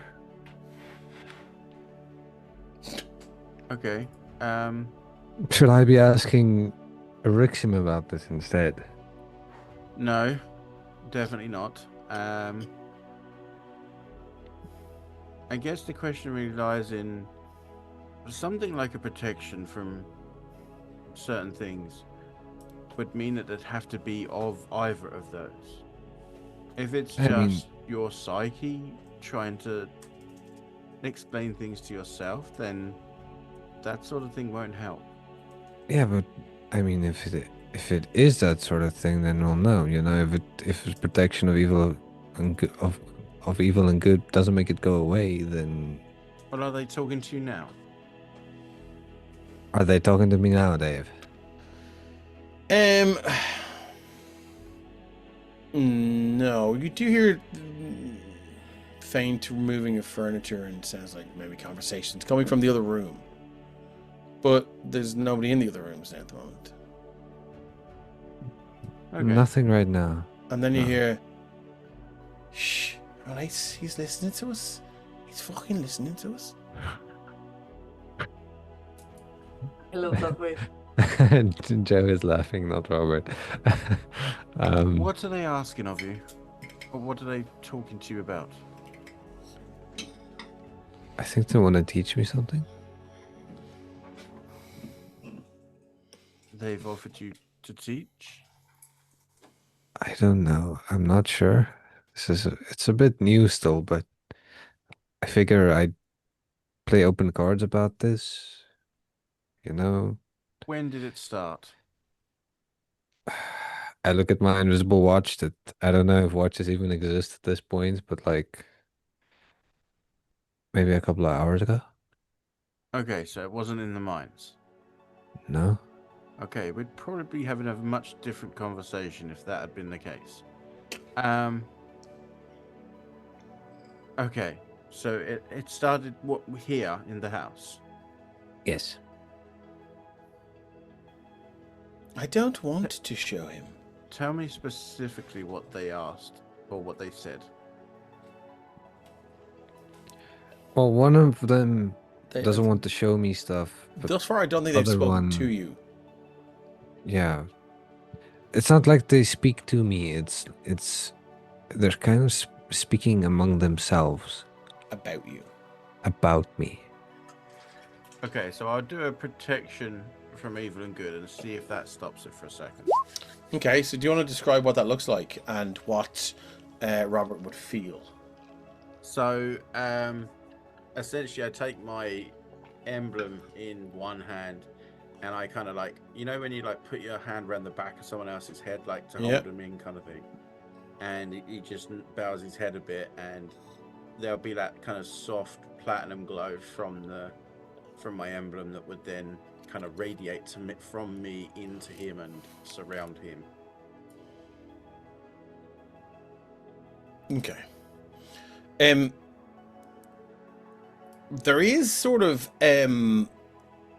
if you've ever, I don't know if you're old enough, if you've ever heard an analog TV channel not tuned in, that static sound, Joe. White noise. I am old Yeah. enough, yes. Okay, cool. That white noise, and it's it's like when he does that, that's the first and foremost thing that you hear, and everything sort of drowns away for a second. But it feels like that's just a moment in the casting of the spell, and then you feel this tingling sensation as the spell washes over you. The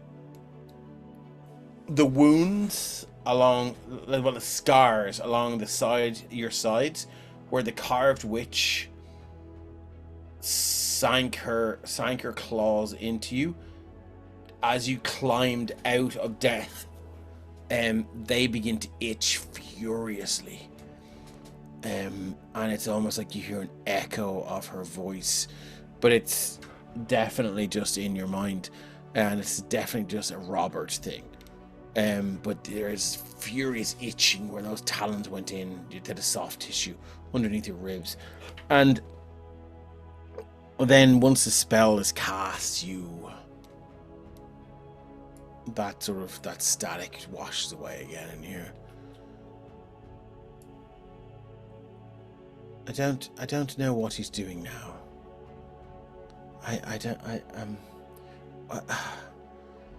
Why do we have to? He's an idiot. Why do we have to show him? I thought we were done. We're dead. Why do we have? I know, right? I know. It's just like, we've got to do what the Father tells us, It's just, it's fucking hard when he's standing above us. So, Have some fucking patience, will you? I will say, thanks, Mezelus. Did it work? Not really. At least there's some good news. I mean, I guess this means I'm just crazy. So.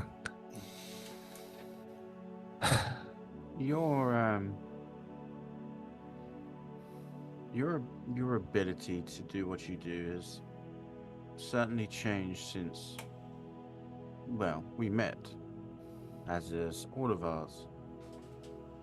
I did notice in that last battle you were able to do some kind of, at least weird to me, things with the daggers that you haven't been able to do before. I mean, Something from that. I figured that was just a quirk of the ghostly daggers. See, that's kind of the wording that I was going by, is the ghostly part. This could be a continuation of what you're able to do. Because if you open yourself up to these kinds of spiritual acclaims, as you obviously have to be able to have your control over it, then it potentially leaves you open for other spirits to be able to also interact. I'm not saying it is this, it's just that's the thing more recent of change from you. Are you saying I should stop using the ghostly daggers? No, I'm just saying that this could be a side effect of it. Okay. I don't know, Yeah. obviously, and I can certainly consult with a few other people to see. But, well, you're either possessed, again. Well, I mean, Talking probably to not. ghosts, probably not. Talking to ghosts, possible. Or, as you said, completely deranged. I mean, it's quite common with people from where I'm from. Maybe like some PTSD or something. PTSD is more a memory of something you've encountered, something that you've witnessed, something you've been through. If you're saying these people are just talking naturally and just happen to know that you're around, that seems a little bit different. They have a word for PTSD, but not for schizophrenia. Yeah. There's been a lot of wars, but most people that are mental are just crazy, as far as they're concerned at this stage. Yeah. There's not a vast learning in the sciences of the brain. Yeah. But the fact that you refer to it as PTSD is kind of funny to me. Yeah. They call it the horrors or the shell shock or something. I don't remember what they used to call it. But yeah. Sorry, continue. So, keep me up to date. Let me know if it gets kind of interfering. Okay. More than obviously it is. Yeah, I mean, so far it's hasn't been hurting me. I just As you say that, Robert, you hear this, you hear that deep gravity voice again. Not speaking to you, but speaking to the two other voices, or the two other personalities. You know he's listening, don't you? He's not at that level yet. Yes, he is. Alright, then we'll fucking keep it down then. Alright. When are we supposed to start fucking teaching him? He will come to you. Great, so we just wait around then. I'm tired of being dead. So tired of being dead. Can't we just teach him so he can pass on? You will never pass on, child. Never. This is your lot. This is your unlife.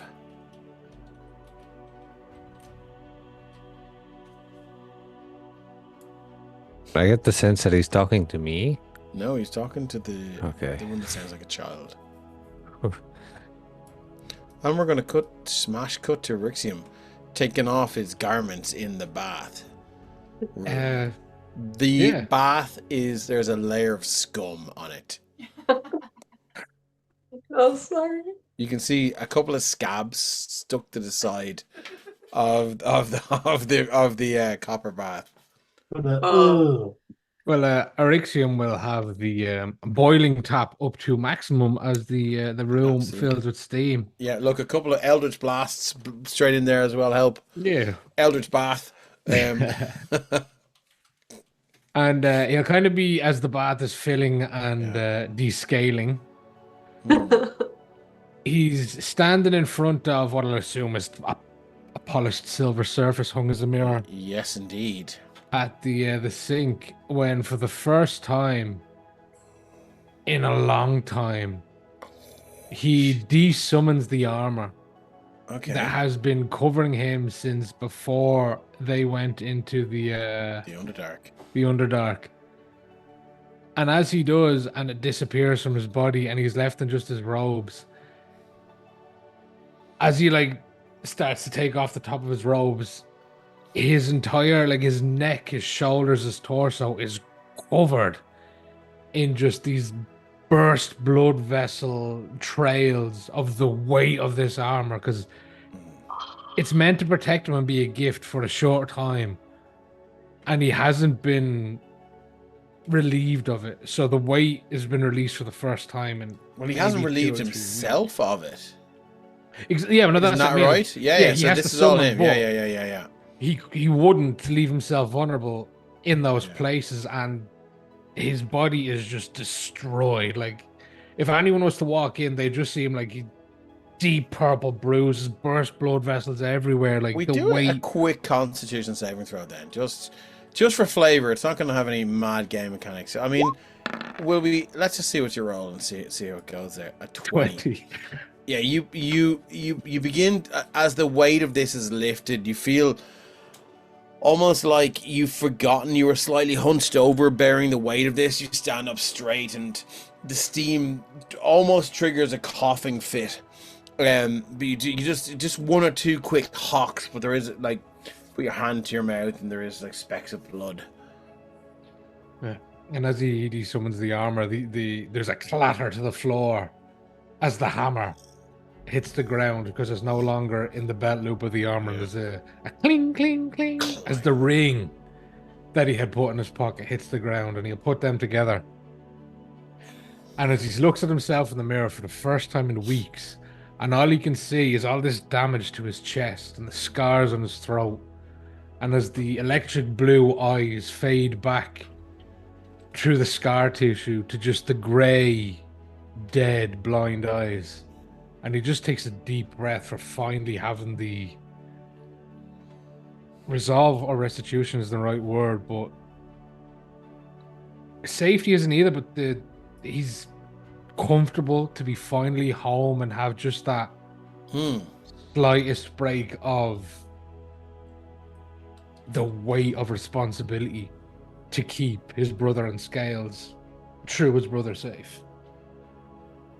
And it's at that moment, with the eyes closed, you hear a squeaking sound.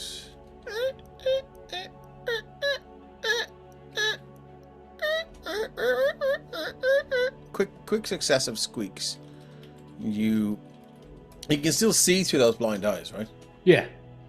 It's just in the armor, they're dragon, piercing electric blue dragon eyes. As you're trying to ignore it, and you open your eyes and you just see written in the mist on the mirror, in a very, very fine, almost like someone with a claw wrote it, just says, "There you are. dot. And I think that's a good place to take our break. Nice. We shall return to see how the start of Scales' journey goes. Going on an adventure. Well, Scales is going to adventure. Thank you guys for sticking with us. He is we going will- to be in so much trouble when he gets back. Yeah, we will see you guys in about 5 to 7 to 10 minutes. Love you all. Thank you for sticking with us. Thank you to all 18, 20, 22 of us that were there for a while. And we will see you very soon. Lots of love. Don't go.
Oh, hey there. Welcome back to part 2 of episode 78 of the Sopherone Saga. Before we dive back in, we're going to take a quick look ahead at what's coming up over the next 7 days on the Emerald Collective. On Sunday, I'm going to make sure this is right. I've got the right one. Yes, indeed.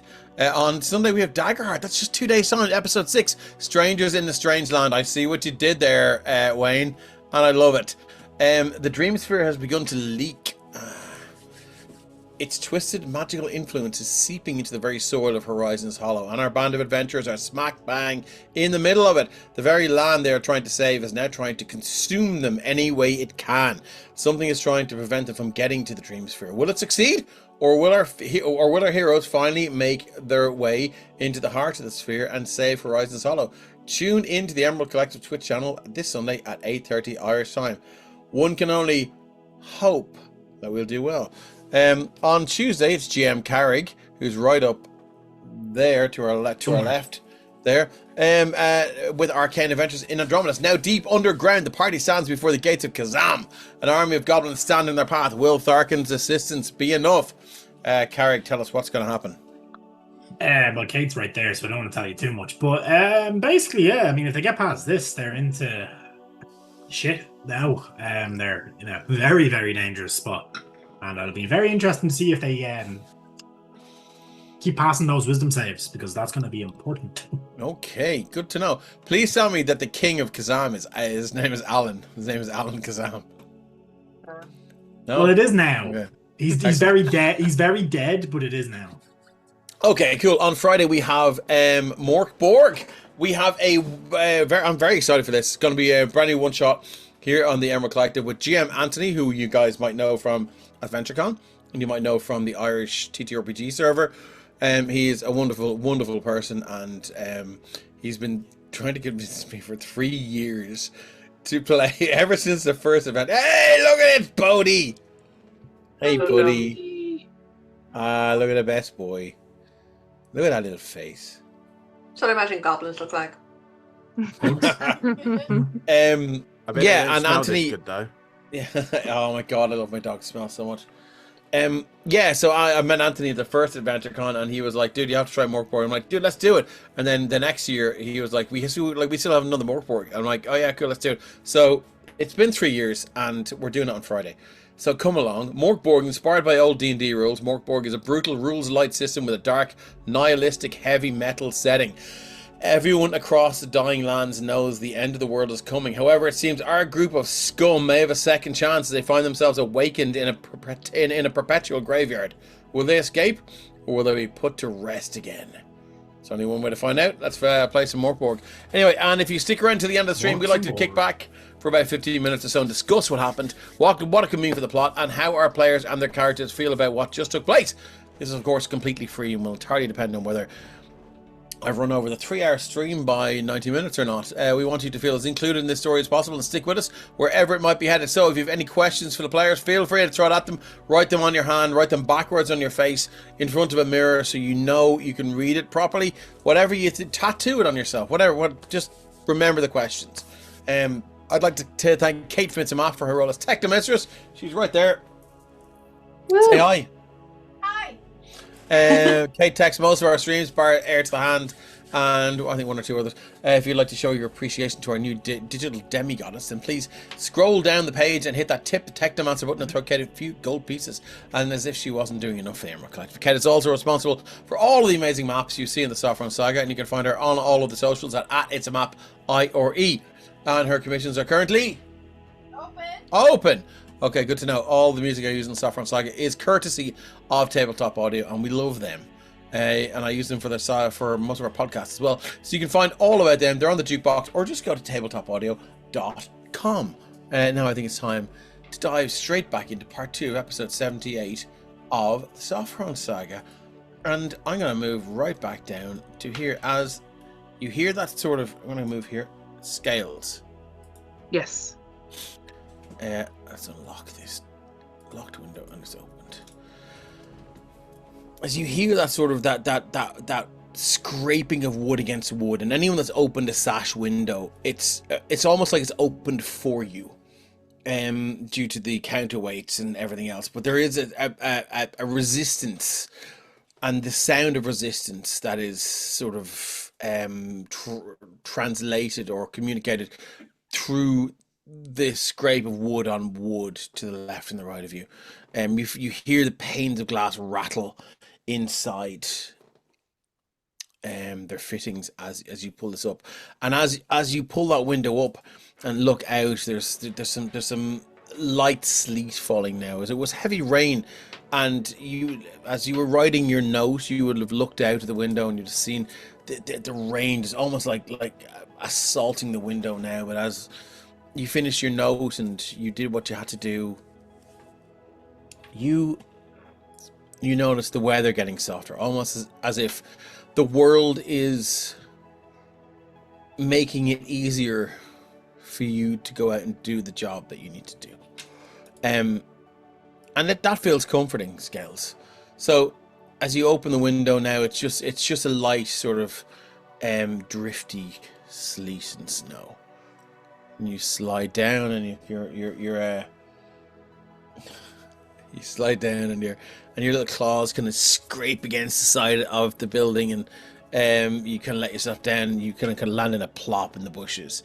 But you do land in a large collection of spiderweb and silk. Yeah. Okay. And you kind of brush it off you. So there was a lot of it there. Yeah, I'm gonna guess there's little bits that got caught in between the scales, so there'd be like little threads Big time, yeah. blowing in the breeze. Yeah. Scales, what are you doing? So yeah, Scales knows. What are you wearing? He's just wearing his usual gear. Like, it's kind of like a pair of. You're just gonna walk through Artex as a dragonborn. Yeah, he's been doing it the whole time. He's actually a lizardborn. You see, that's the thing. Yeah. Okay. Yeah, he's very clear on that. When anyone asks, he's a lizardborn. So yeah, he knows by now how to get from the townhouse to the gates past the frozen river. So he knows he goes left, and then he takes a right, and then he goes over the bridge of the frozen river, and then the gates ahead. So and we're gonna move it up to the gate. We're gonna move it to the frozen river. I'm gonna grab everyone else and just move them over there a little bit. And we're gonna move Scales to here. Scales, can you see yourself? I can, yes. As you make your way over this bridge here, you can hear like 3 people arguing. Okay. Oh, no. There's only a certain amount of them left in the city now. All of the supply from the mountains is stopped. It's all stopped. Are you a dragonborn? Who, me? Yeah. No. I'm a lizardborn. Lizardborn. Yeah. Never. I've heard of lizard folk. Not of a lizardborn though. Well, it sounds better when you say lizardborn. You see. Right. Just trying to be cooler, are you? Yeah. Right. Yeah. You don't know if there's don't know anywhere they're still selling Wraithwell's spring water, do you? Wraithwell's spring water. No. Maybe if you go back that way and No, fuck it, God, nah. It's just have you not heard? All of the stock Wraithwells has stopped coming into Artex. Something's going up. Something's going on up this. I don't know. The top of the mountain where the spring comes from. Oh, there was a dragon up there. A big white dragon. Fuck off. And it knocked. Are you drunk? No, I know. And he's a big, like 50-year-old, fat. Like he's huge. He's like his shoulders are like almost ogre size or like half orc size. He's not wearing any top. He's got this big, huge beer belly, and you can see his cheeks are red. He's like, I mean, if Scales knew anything about blood pressure, you would know that this guy is not got long for this world. And he's just standing there, and he goes, Question though, Dave. Can they Yeah. not see that the tip of the mountain has been like knocked away? Like it's gone. It's Like not surely the mountain, that's not the mountain they're talking about, but I'm Alright. going to go back to scales. Oh, it's Um, not the mountain. Different mountain. There are so, well, I'll tell you what, we'll move you over to the Artex regional map. How's that for you? I was wondering. I was going to have a look. So you can see you would have been just about sorry, we shift ping. Sorry, you would have been, so this is the Wraithwell Springs area. Ah. It's up there. That's the adamantine mine where you went in. Your battle with Valder would have been about here. You guys can see that. I'm gonna do a little I'll do a little V for Valder. That's a shit circle. There you go. So, and as he looks at you, he says, well, look, supply is scarce here in this city. So, if you hear of anything, you let us know. Oh, absolutely. Say it back to me. If I hear anything about the Wraithwell Spring coming to the city, I'll let you know. Wraithwell Spring Water. Wraithwell Spring water. Is it in bottles or is it in big? It's in little barrels? bottles. Have you not tried it? No. Is it good water? It's very good water. Oh. And Do you know where I could get some? that's what we're asking you, you fucking lamppost. Oh, well, I don't know where you could get some, but if you know where I could get some, you should you let me know. Right. Mezelus Anorexium, you would know that this stuff, like, it's usually very, very prevalent here. Walter Wraithweld is the CEO and the owner of Wraithwell Spring Incorporated. It is the reason why everyone around Artex, the humans, live to be about 120, 130. The Fountain of Youth. It has rejuvenating and sort of healing properties, and it is, it's jealously guarded by the nobles, but it is for sale, and there is a huge black market for it. But So it's very common in Artex, but like around the rest of Sopherone, it's like, if you want to buy it on the black market, Artex is the place to go. As it filters out of Artex, it's not as easily found if you're not noble. So we're Just a all steel spring. yeah, like we're all in agreement. It is the pool water from Cocoon, yeah. Exactly like that. Yes. 100%. I'm glad we Yes. have that as canon now on 100%. stream with One evidence. of the best movies ever made. Both of them, like classics, 90s all the Yes, way, baby. Yeah, 100%. So Scales, they kind of visibly confused. They sort of let you go, and then you make it to the gate, and you can see there's a young man, and he goes, stop right there, stop right there. Oh, Hey. oh, you want to go out? Yeah. Oh, that's okay. I'm supposed to stop people coming in, so yeah. Bye. Give them a little wave as he goes by and heads out. You can see there is what looks like a caravan about to leave. Are you just going to go by yourself? Are you going to try and sign on to a caravan, or what are you going to do? Well, is there a signpost anywhere nearby that has, which road to take to get to Somerton? There is, and that's the way that caravan's going. Oh, okay. So You would head down towards the bridge over the Arrowhead River, and you would go over the bridge north to Somerton. So it would be a couple of, maybe a week's travel if you're on a horse or something fast. If you're on foot, it'll be about 2 weeks, maybe 2.5. okay, Scales doesn't understand that, but that's okay. So can Scales tell from now that he's found the sign and he knows the road he's taking that the caravan's headed that way? Yeah, and you see there's a large sort of rotund and heavily armored dwarf, and he goes, "What about you? Hey, Yeah. Are you? Hello, I'm Scales. Are you going to Somerton? Well, we're going past Somerton. We're heading up to. Oh, we're going through Somerton, then heading maybe north through the woods there to Templetown, see what's left of it, and then might head up towards Star Point. You looking for a wee job, hey? Well, if I could, I can do different jobs. If you could give me What can you do?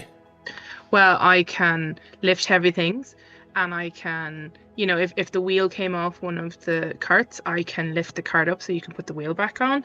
And I'm pretty good with wood, actually, and I can hit things really hard with my hammer or my sword if we get attacked. Or I can grow plants and I can farm. grow plants. No, grow them like to eat for food, but that I think would take longer than the journey. But I could protect the whole caravan while we're traveling. Right, I see. How much would you fucking want, hey? How much what? Payment? Oh well, I could give you some gold pieces, I guess, for. Aye. 3 gold it'll cost you. Okay, that seems fair. It'll cost you 3 gold to work for us. Okay.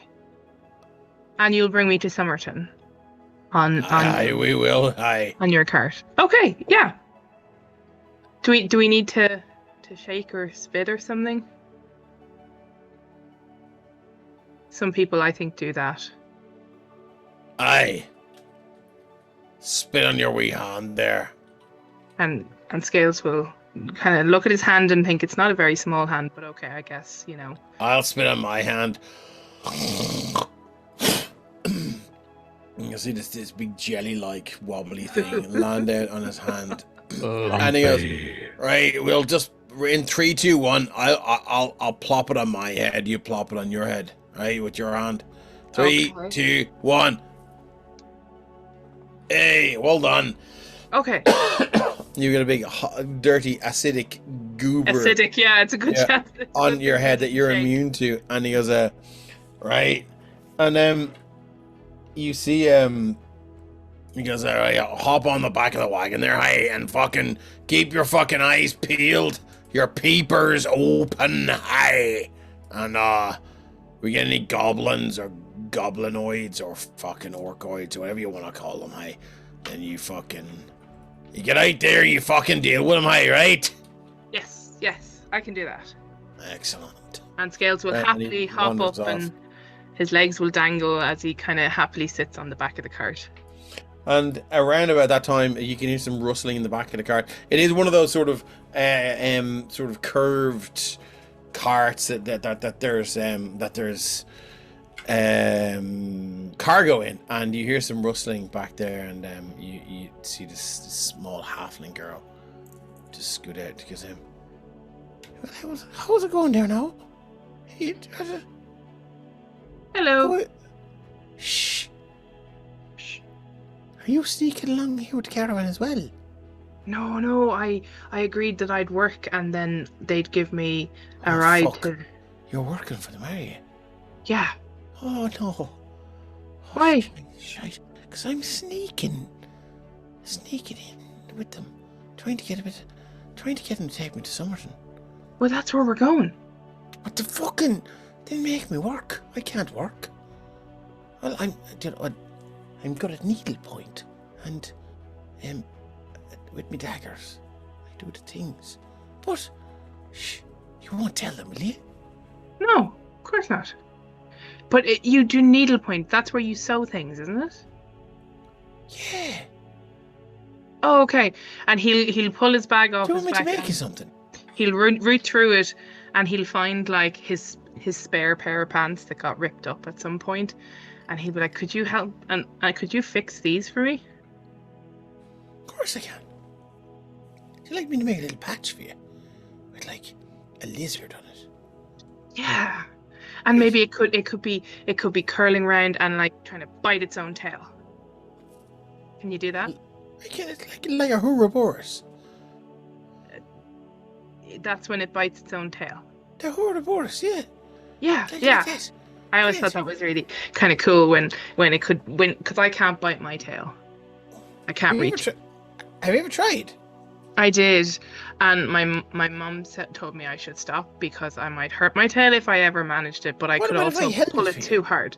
Well, if No, I you held see, it for you, would you be able? and he demonstrably reaches down and grabs his tail and kind of curves it up, Mm. and it stops kind of like sort of mid chest, and he says and I can't get to it, so I'd have to pull it too hard, and then I might hurt my tail.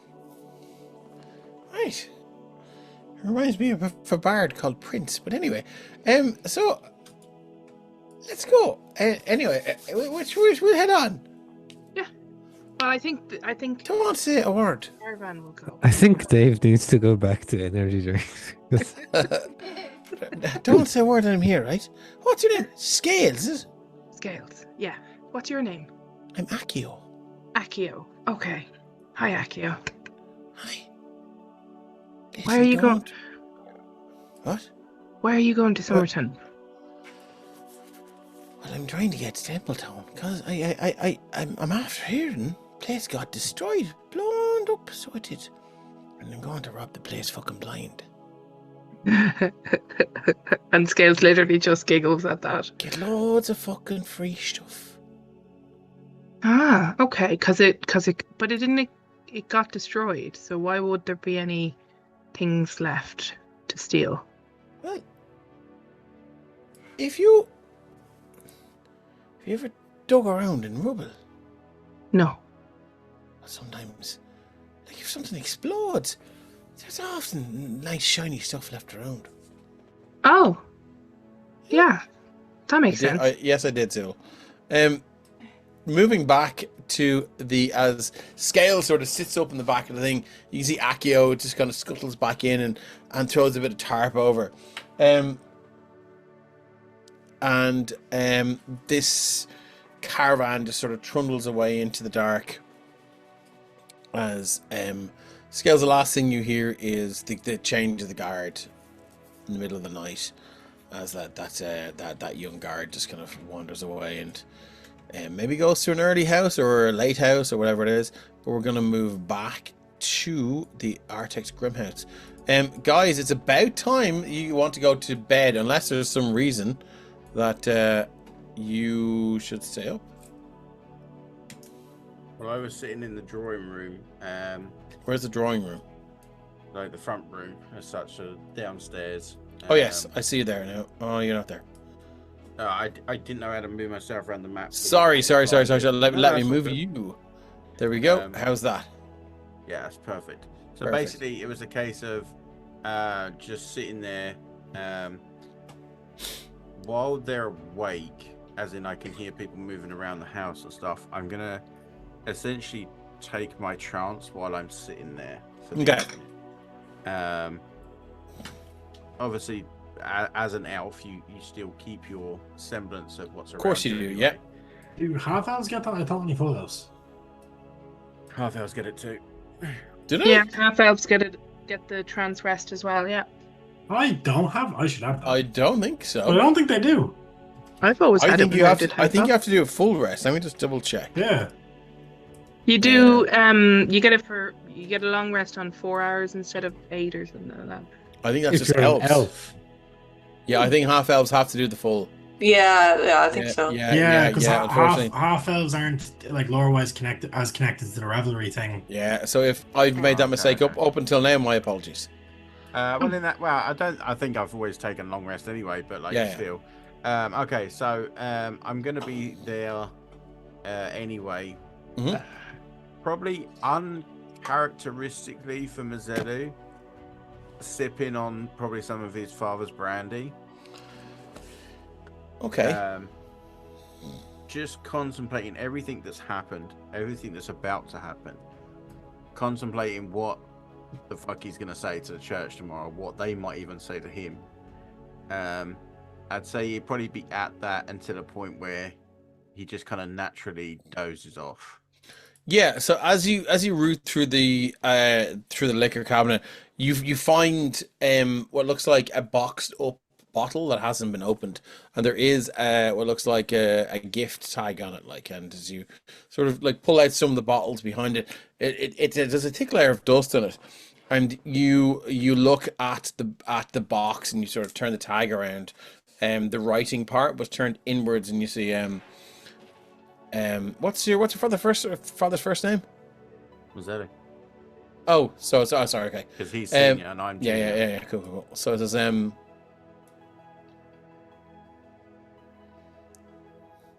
congratulations on your promotion, Mezelus. Your friend Mithrasma.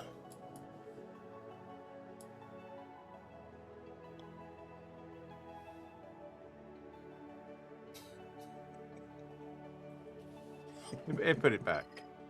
Yeah. Really? It looks like a very good brandy though.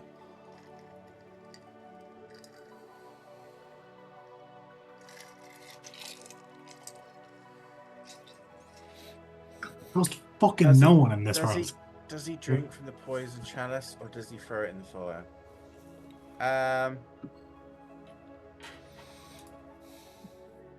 No, he'll leave it. He'll leave it. Okay. There are plenty of other really good brandies there. Yeah. So that's my plans for the night anyway. No problem. That's all good.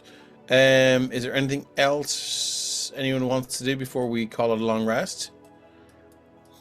Well, excuse me. When Erixium finishes descaling and cleaning the bath, and then having his own bath and washing off all that mind flayer ichor, he will go to Ren's room.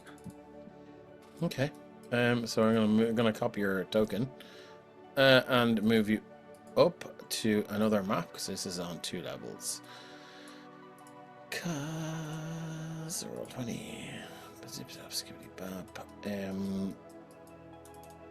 Paste, and if any, I should be able to. You might not everyone see this, Ren and Erixium will, but you can look in Twitch. Let's see. But Ren is not there. Sorry, but you will find that out soon. Anyway, so you walk to the door. Erixium will approach the door. Yep. It is getting on in hours, and he will give it a light knock on the door. Honestly, it might not even be closed, to be honest.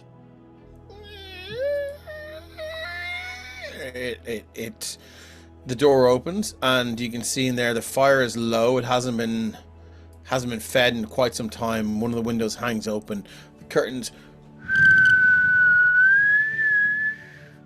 breeze blowing through. The curtains are almost they've blown up over the curtain hook at this stage. There is a sort of a fan of rain, of cold rain and sleet that has blown in over that chest there, all the way across this wardrobe here and onto the side of the bed. Erixium will walk over to the window and close it. It's now closed. I can teleport. And then he will Into this house, are you sure? I mean, leave I cast the dome in the garden. It's fine. the room. Good job. And I can't find the sweet spot in the dynamic lighting to get to the door. And then he will close the door. Yeah. No, I don't ping for everyone. Close the fucking door, dickhead. Oh, I think my lighting might be a little bit fucked up here. Hold on 1 second now. I do that all the No, time. I got it. It's all good. And he will contemplate what to do. There we go. He will consider. Erixium.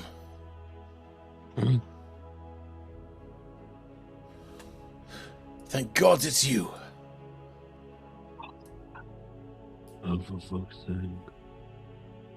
It's Arthur here, Arthur Gawain. Oh, yeah. Hello. You heard from Mezelus Senior. Yeah. Why? Well, I'm in the hell, sir. I've heard about you, and Mezelus Senior created a portal, some means of communication. I'm using it now to talk to you. Anyone in this house, he said I could speak with. I need your help to get me back from the hells. My whole party destroyed. Currently hiding up in the mountains. But they're after me. Erixium, you must help me.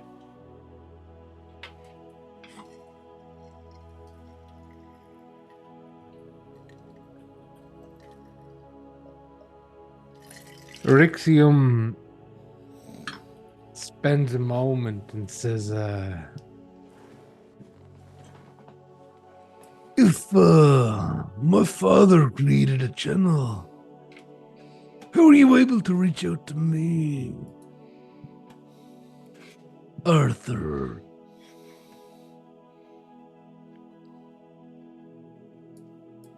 He said I could speak to anyone in this house.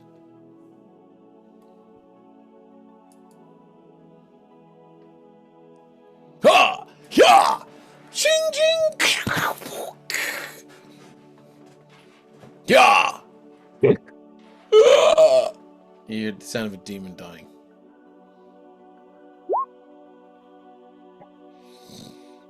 did he hear the sound of a demon dying? Definitely not. Fucking Michael Winslow of. Making all the noises make you feel better about yourself. It must be the effect of the portal from the hells here.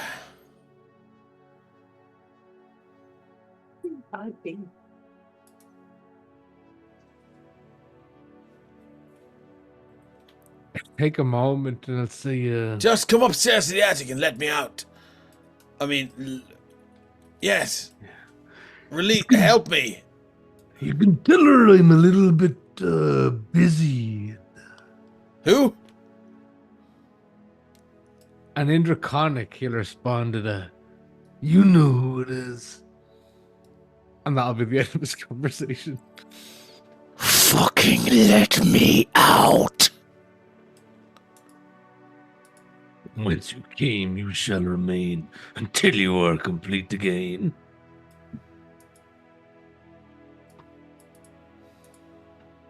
Can I give him an inspo for that? What? I like that. Can I give him an inspo for that reference? I like that. Yeah, there you go. I think, and Ericsson's going down to his bed. Yes, I have no idea which room is free. Neither do I. Think this one here is free. I'm not going to. Wait, was that? No, that wasn't random. Yeah, that'll do. Hmm. It's got that kind of like sort of nice blue teal vibe. Matches his eyes. Yeah, it didn't matches your eyes. And there are a number of there's actually 3 copies of Behind Enemy Lines there. Good thing this isn't his room. He lives with his mother. But just to make it canon, he snores like little Nicky. La, la, la, la, la. Yeah. Cool. So with that, the night passes. You all get your long rest, and it's now morning time. Dave, Ren hasn't come home yet, obviously. He's still out. No. Well, so yeah, what are you doing? Ren was going to get that list. What list? The On the names. town square. Oh. Yeah. Okay. So okay. This is gonna be fun. So let's move you over to here we go. And you would have. Where were you? You were in the. I was outside the Arcana District. Rid of here. Let's get rid of everyone else here. There should be no dynamic lighting on as we move over here. So you're going to move to the center of the temple district. Yep. So what I'm gonna do is I'm gonna mark this here. See that little sort of doohickey there? Yep. I've done a purple X on. Okay, cool. So as you move through the Arcanist district, Ren, it's late. There are some drunkards sort of wandering around. Hey, woo! Yeah, hey. Look at you fucking wimp. And these big burly humans walk over. Give us your money, you little pissant. He gets sick. And it's... I get the feeling that these are just like normal people. They're dopes. Yeah. Okay, so... You know where I get any Rafewell spring water from? He coughs, and you see these sort of thick gobbets of spit just fly out. They land like near your feet, not on you. Rafe Wells, you got any? Nope. Give us your money then. He pulls out a dagger. That's cute. A fire, like flames are roped in Rand's hand, and he's like, oh, fuck off. Alright. Okay.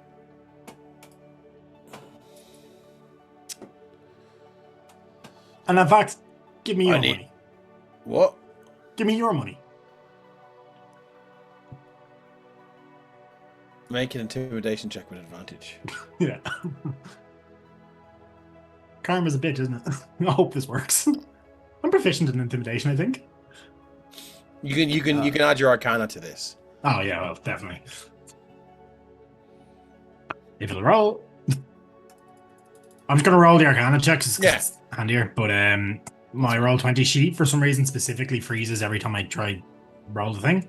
Try a different browser, maybe. I really hope it's in that one. Yeah. I think so. It's fine. It's like it. You know what it is? I just want to see if I can get. Roll waiting with bated breath. Here we go. 20. So your whole hand. And I will say it now he's not using like any magic from the blackened hand, but that's the fine. You don't have to blackened spend any hand spell slots, but you can flavor it and make it as epic as you want because these are plebs. And your whole hand goes. And as they look at you and they look down at the sleet falling, there's almost this aura of no weather. There's like, you know, it's just this arc of nothing as the flames and the heat keep this weather at bay. And they're like, all right, sorry, sir. And he fishes out like soiled tissues and promissory notes and IOUs, and he pulls out like at least like 20 copper, 10 silver, and 1 gold. I'll take it. Here you go, sir. Very sorry to have troubled you tonight, and what's your name, sir? So I might better learn to avoid you in the future. Yeah, Rand just walks. Yeah, is your mask hanging on your belt? It's not. He's put it back into the pocket. Okay, good to know. Cool. But the fire magic might have given that away. I think everyone can use that. Yeah, but a lot of people can. So move your token towards the temple district. He will, if he sees any homeless folks as he walks, he will drop the coins that he took from that guy into their tray, and then he'll continue his way. Yeah, you actually find yourself walking past the temple of Ilmater. Yeah. And there's that's where he drops it, a couple of unfortunates there, and please, help out a poor unfortunate. I feel like a full gold is probably like a lot for them. So just the gold coin and then the coppers are just like chucked. So you just chuck them, so they'll kill each other to death. No. Okay. Like if there's like and if there's somebody with a dog or something, they get it. And like the guy with the dog. But what you do notice, there's a collection, maybe 10 or 12 people, and there is a moment where they all sort of go for the coins you've thrown there, and there is a very, very, very young boy, 5 years old, and he says, "Stop." And they all stop. This should be distributed fairly. And they all go, "Yes, this should be distributed fairly." And he takes the coins, picks them all up, and he seems to do a bit of a divvy out, and everyone gets the same amount. And he says, I shall break the gold in the morning, and our lives shall be balanced. And as you walk on, check that. what are you looking to inside check? Like it's a 5-year-old. That's creepy. That's like too. That's too wisdom. You get me? Wisdom, okay. Yeah, like that's a. Children are wise. They are, but like the way that kid spoke was weird. Why is go he for there it. with those nuclear That's physics a not books one in that his wasn't getup? weird at all. Big. Look at the other That's side. 20 on the other side. 25! That is not weird whatsoever. No, I'm no. telling Rent, you, if you give a starving kid a tenner, they are That's not like wise. smart kid. Like Yeah, but like, and also Ren knows what it's like to be a kid that has fuck all money. So he'd be like, nah, fuck this, I'm taking it. So, but yeah. smart kid even. He's got his own. Yeah, as you make your way now, you can see there are two. At this, so it looks like one of the old bandstands in Stephen's Green. And for anyone that's not Irish, that will not make any sense. But it's He goes on the stairs. Bandstand? you know the bandstands in Stephen Green, like they're like a stage with a kind of a sort of a conical cover. It's like a gazebo kind of thing, isn't it? Yeah, Like a gazebo before they were made of plastic. yes. And what you see is like there's a that kid is creepy as fuck late at night. Yeah. You see there's a very, very heavily nicked and cut wooden block, clearly where a lot of people have been beheaded. And there is a torn sort of note still fluttering in the breeze, nailed to it. There's two guards holding large halberds. And they're on either side of the gazebo, as far away from that note and as far away from the headsman's block as possible. And they're just gonna. Who goes there then? I was gonna say before they can see Ren, he's gonna dip into a shadow and cast invisibility on himself. Oh, okay. I'll give you advantage on stealth checks. Yep. So as you make your way up, the note kind of like flaps in the breeze. Every town green in Massachusetts is a bandstand. It feels like. Azul knows what it's like. Thank you. It's 15, and I'm gonna chuck a boon on that just to be safe. I think all those bandstands are made for the Civil War. I saw a video about that. 17 Yeah, something like that. What's it, When- or 17? after the war. Yep. Yeah, you make your way through. Are you kind of walking up onto the bandstand? Yeah, he's kind of like. I he's think getting close and... with a 17 stealth, you would realize, and you would notice that the heavy sleet has left a sort of a pristine covering on the steps up to the bandstand or whatever. And with that 17 stealth, I think it would be obvious if you made your way up, there would be footsteps. Could I get close enough with that to see the note without? It's fluttering too much. No. Okay. You could possibly. Right, I have an idea. Yeah. So while invisible, Ren is going to move off, and he is going to use his wand of thing what I got recently. Talking wand. So he's going to move like around a corner.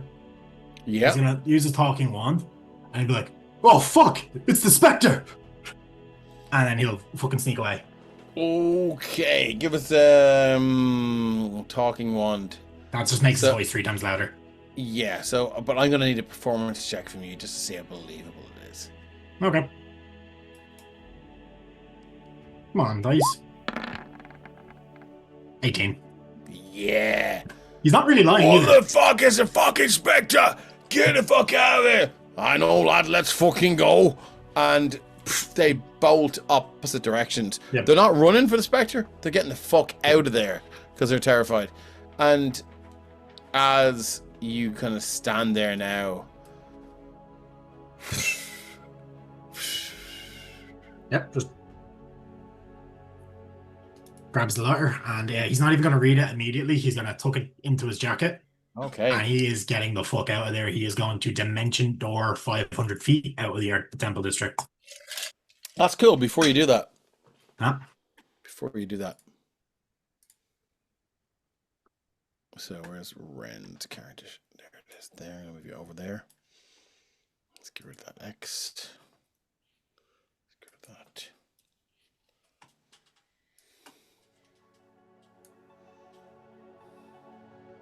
Oh shit. You see now, as you approach the place where Lan Oram was beheaded. You took the paper snatched up. You hear this.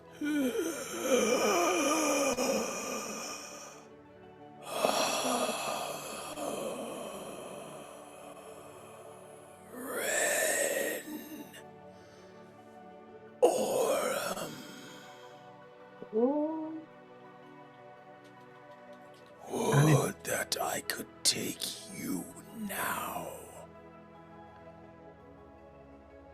Your place on the list does not fit with execution tonight.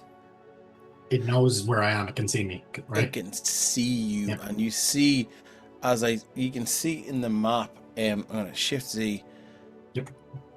It looks like the mask is now created of bone and whatever else it was. It's like it's been fused to its face. The two eye sockets are sort of, they have this perpetually sad and pained expression. It seems like a skeletal nose pokes out from under the mask, and you can see this sort of, this these upturned upper lip and flat lower lip as it looks. Just the agony and the pain it washes over you. Your time will come, Ren Oram. I needed you. I needed you. Can I get a wisdom saving throw, please?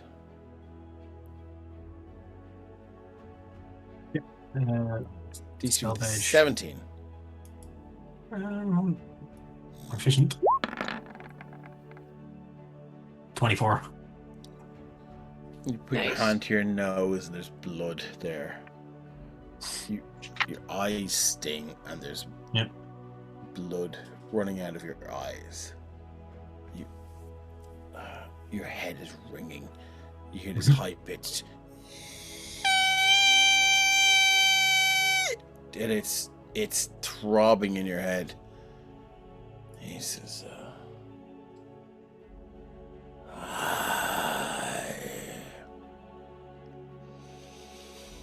I will get to you. You look down at the list. All 12. Oh, right. Renorm.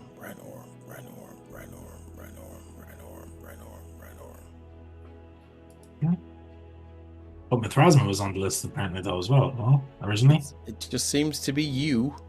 Okay. Listed 12 times. Maybe this is not a real list. Maybe it is. Hard to know. But Probably in this some moment, interference. you feel ice crystals sort of begin to form over your face and your body now as you look up at this thing, and you find yourself, you're down on one knee now, and you're looking up. I tried to continue your work.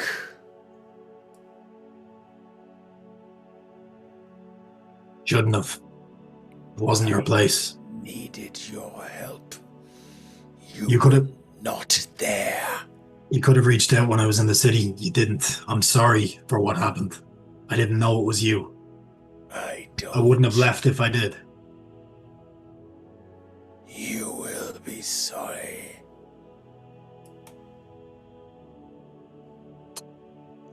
Dimension door.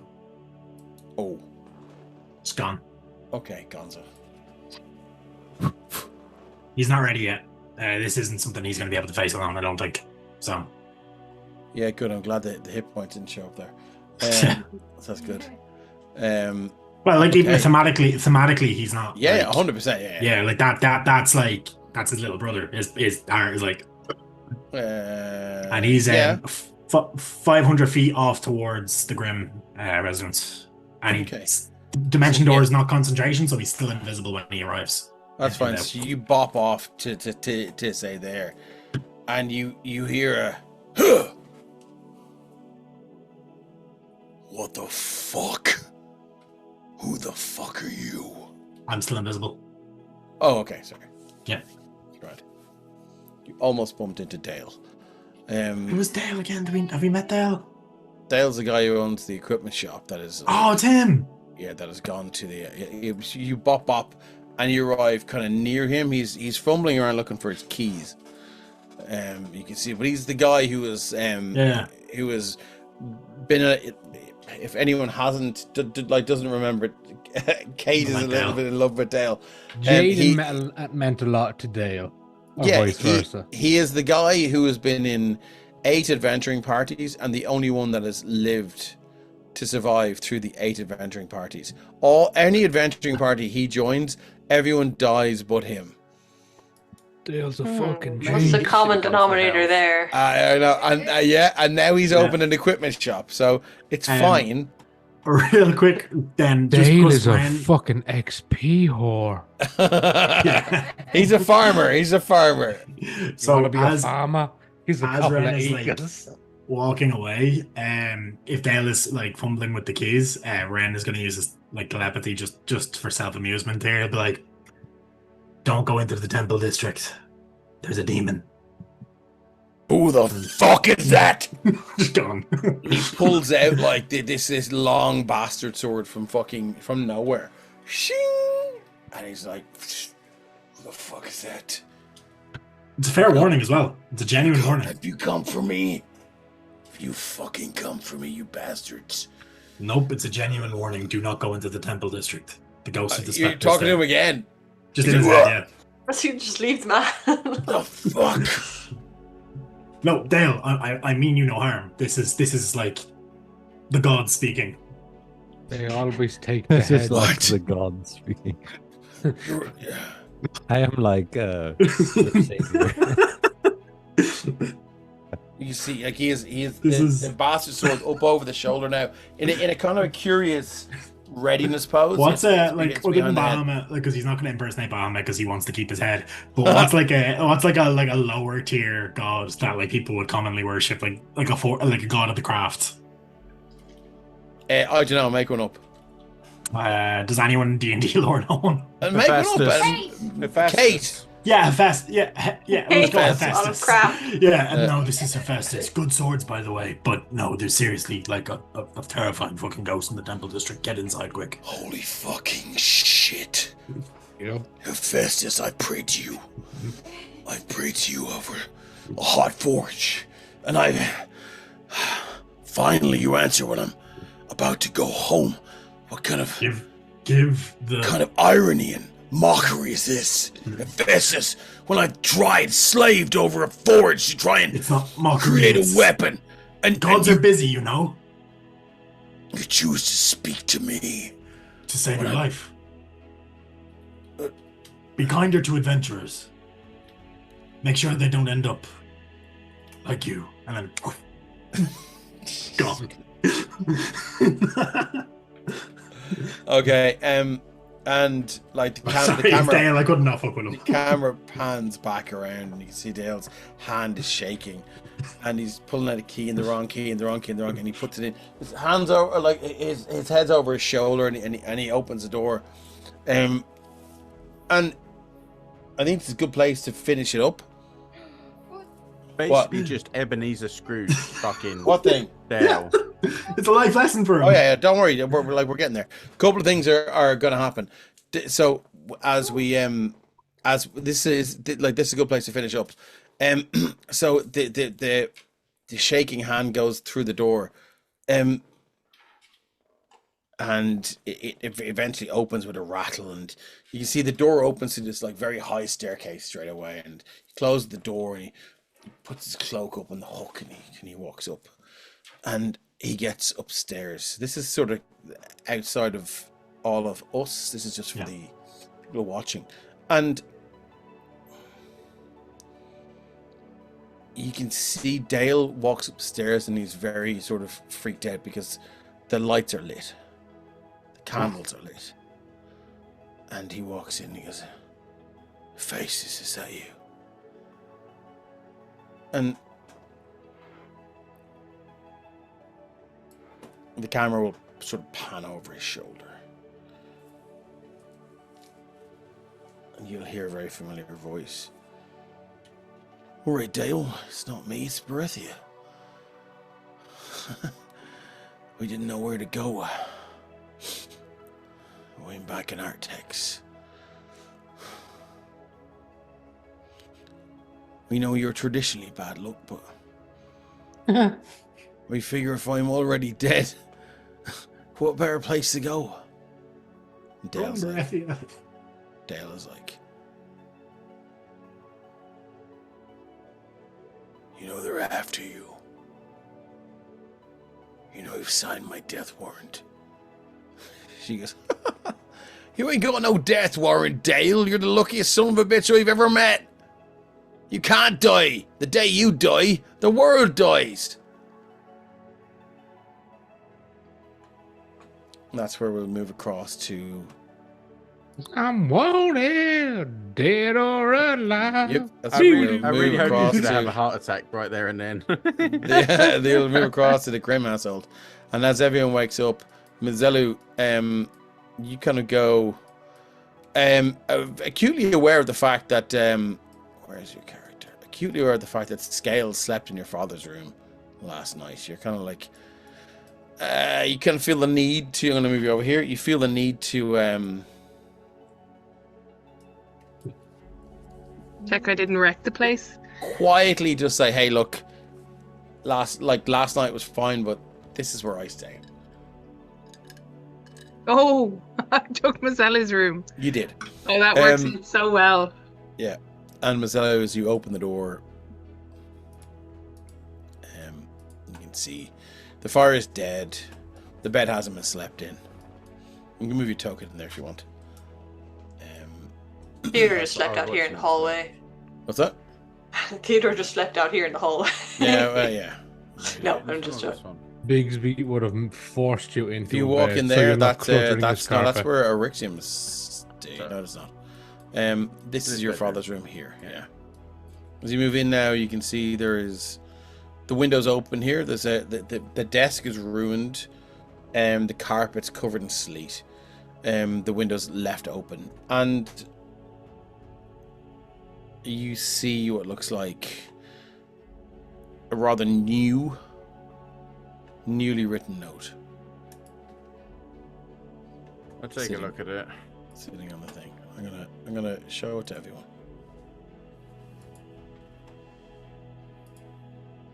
I can't read. You can't read. I'm gonna click show to players, and we're gonna go. Oh no! So, would you like to read it out? Mezelus. Go on. No, Gawain is in the attic fighting in hell. He needs a dagger in your dad's ring to open the door for him. I have to go get my present, so I can't do it now. He said it was fighting. What? He said it was fighting and needs it now, so maybe you can do it for me. See you soon, like a day or two, Scales. I love that Scales, can't spell so good, but has pretty good grammar, and not only that, also knows, Contractions. Contractions, yeah. Punctuation. Yeah. Punctuation, the most, I like the one attic, and after that, perfect spelling and writing and everything. He learned good at school. He But needs also- a dagger So in your good. dad's ring. Yeah, dagger in the dag's ring is that's a different nighttime activity. Now we know why he's hiding in the also attic. went there. And on that point, I think it's a good place to finish That point of the our dagger. finish our story for tonight. I think as the camera pans away from Mizella reading this and all of our audience hearts breaking, last thing you see is sort of the camera looking at a caravan heading into the sort of the sleety night. Scales sitting on the back of the caravan, his legs swinging. On the road again. And Not a care in the world. not a care in Here the we world. go on the And road again. Akia's sort of sitting on a box near him, and they're talking about things. Oh, Our friends' corpses. Thanks everyone for sticking with us. We love you all. thank you. If you want to, we have a look and see who we can raid. Are we doing the few questions or not? Oh, we can do if you want. Yeah. I know, I Joe. usually You're did, traditionally I it's Yeah. very late for you. Ryan, you have to go, do you? I'm gonna dip as well. I'm kind No of worries. flagging That's a okay. little bit. Yeah, no worries. Cool. Joe, are you with us? Oh, yeah, cool. I'll be No worries. dipping. All right, so yeah, we'll do maybe 5 minutes. Let's start with. I think we'll start with Theodore. Theodore, a lot went on here. Yeah, These guys are strange. they are. I've only seen half of it. Is there any part of Theodore that isn't opportunistic about them right now? Oh. You don't have to answer that question if you don't want. No, there is, because Scales, there? like, who can be, like, manipulative bastard aside, like, it's Yeah. Scales is just very, like, he's the one where Theo's like, this is, like, just a nice guy. Everybody else is like, they've got layers of bastard in there, but, like, Scales is just like, let me show you all, let me tell you everything about us and give you And things. here's my hat of disguise. Yeah, and here's just, like, he just forgot about the hat, never asked for it back, so now he's got a Yeah. hat disguise. Yeah. That you're attuned to. So, like, he likes Scales. He's like, this is a good egg. Why is he here with all these kind of, like, guys who are wanted? Other than that, yeah, right now he's like, yeah, this is gonna work for me. For now, no one's shown him any kind of, other than Rixium giving him a shirt. That was pretty nice. Like, he's figuring it out. Ran a little Yeah. fire for him while he was freezing. Yeah. Your friends were also all gonna freeze, so it's just I wasn't, because fine. I booted the winter kind, but Let's bring it back to the bathroom with covered in steam. Mm. And those thin letters traced onto the mirror. There you are. What went through Rixium's mind and his stomach? Was there any sort of, that feeling where you the best way I can describe it is like when you've gone through a breakup and the next day you wake up and you're asleep, and then that moment where it all kicks back in, where you wake up and everything's fine for a split second, and then the reality of what happened yesterday kicks in. Was there any of, and you get that adrenaline in your stomach, and was there any of that with him? Oh, 100%. Yeah. Okay. I think I didn't freeze. I'm trying to select my words because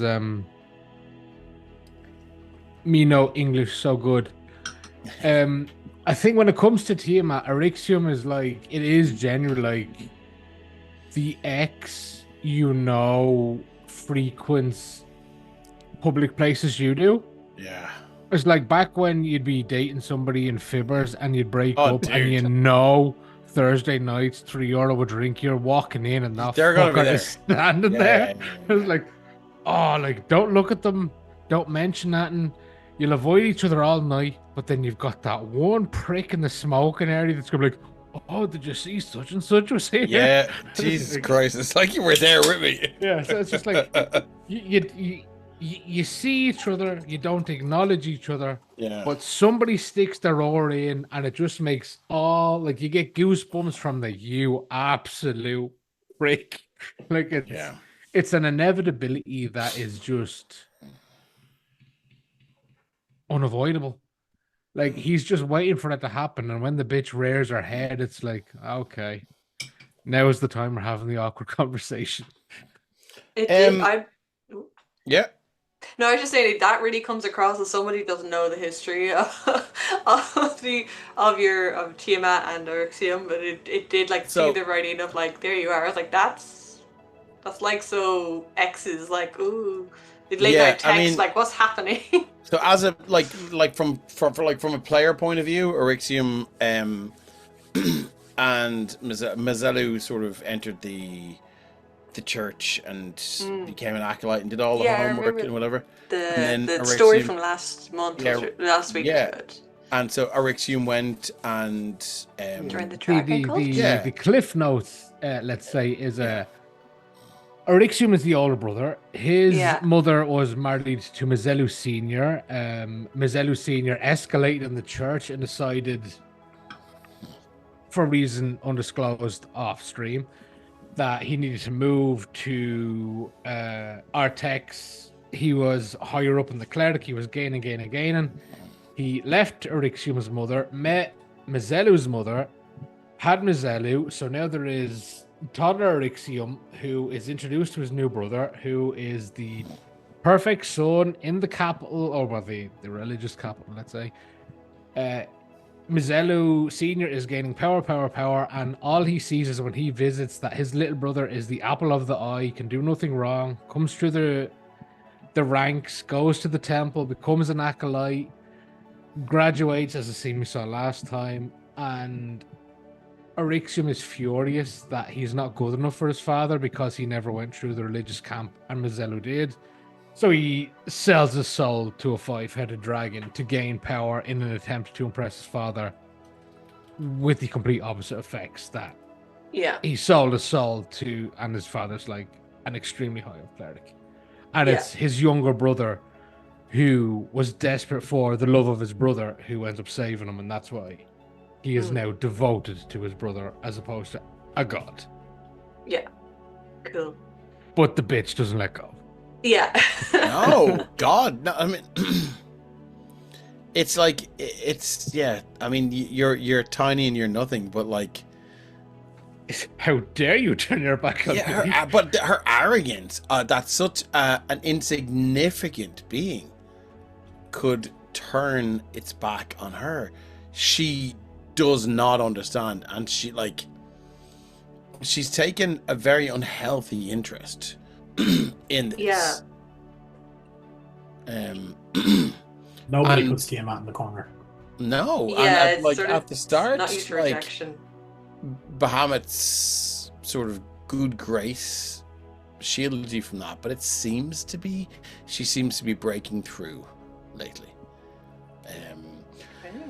Ren,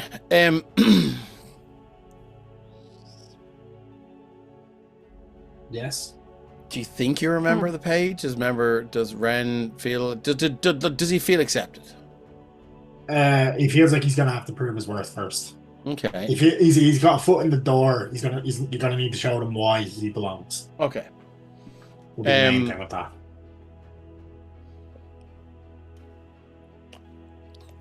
Does he know what they're doing, and does he believe in it? Well, he's gathered that they're opposing the king and what Valder's doing. He 100% believes in that. Do you think Ren has the foresight to think beyond? Do you think Ren has the foresight to think beyond that? Yeah, to think what they might do should they achieve total victory? Well, he doesn't. Is he that wise? He wouldn't be a wisdom score that high, but what he's and I'll explain what his line of process is. Ren is from Ravensnook. That's on what was originally Calaril, kind of, or Elven countryside of Sopherone. He grew up around you know, his dad, who, well, he didn't know was his dad, was an elf. He is very aware of like what happened. So he's never liked the kingdom. He's never fucked with that. He's always been like, well, no, fuck you, these are annexing pieces of shit. So he'll oppose them anyways. If he didn't meet this party, he wasn't just a burnout who fled for fear of his life. He probably would have been eventually working his way up to oppose them in some way, you know. But he believes in what they're doing. He's suspicious of their seeming interest in Scales, in the sense that he's like, they know something. If I get close to them, I might be able to know something. I might be able to help Scales. Right. Because, like, why are they contacting Scales? That's like a weird, like, of all the people in the party, why are the wizards contacting the Dragonborn that doesn't know shit about magic? You know, that's another reason where he's like, I want to find out. Yeah, well, you've no idea what's really going on with Scales. So I understand that. It's a curiosity. Yeah. It's a curiosity. If he gets in with them, he might know what's going on with Scales. He might be able to help Scales. Because as far as he knows, Scales still wants to figure it out. He doesn't know Scales did figure it out. It was like, actually, I don't want to know that shit. That's scary. You know, he doesn't know that. So that's what he's trying to figure out. Okay. Cool. As well as that, then he's a wizard. All wizards want more power. There's a little bit of arrogance there that he thinks, well, if I can get in with these guys, I can further my own power. Okay, that's good to know. I'm going to go back to Erixium before we move to Scales and then finish up. Erixium, with your oath of devotion to your brother. Yeah. If things go really south,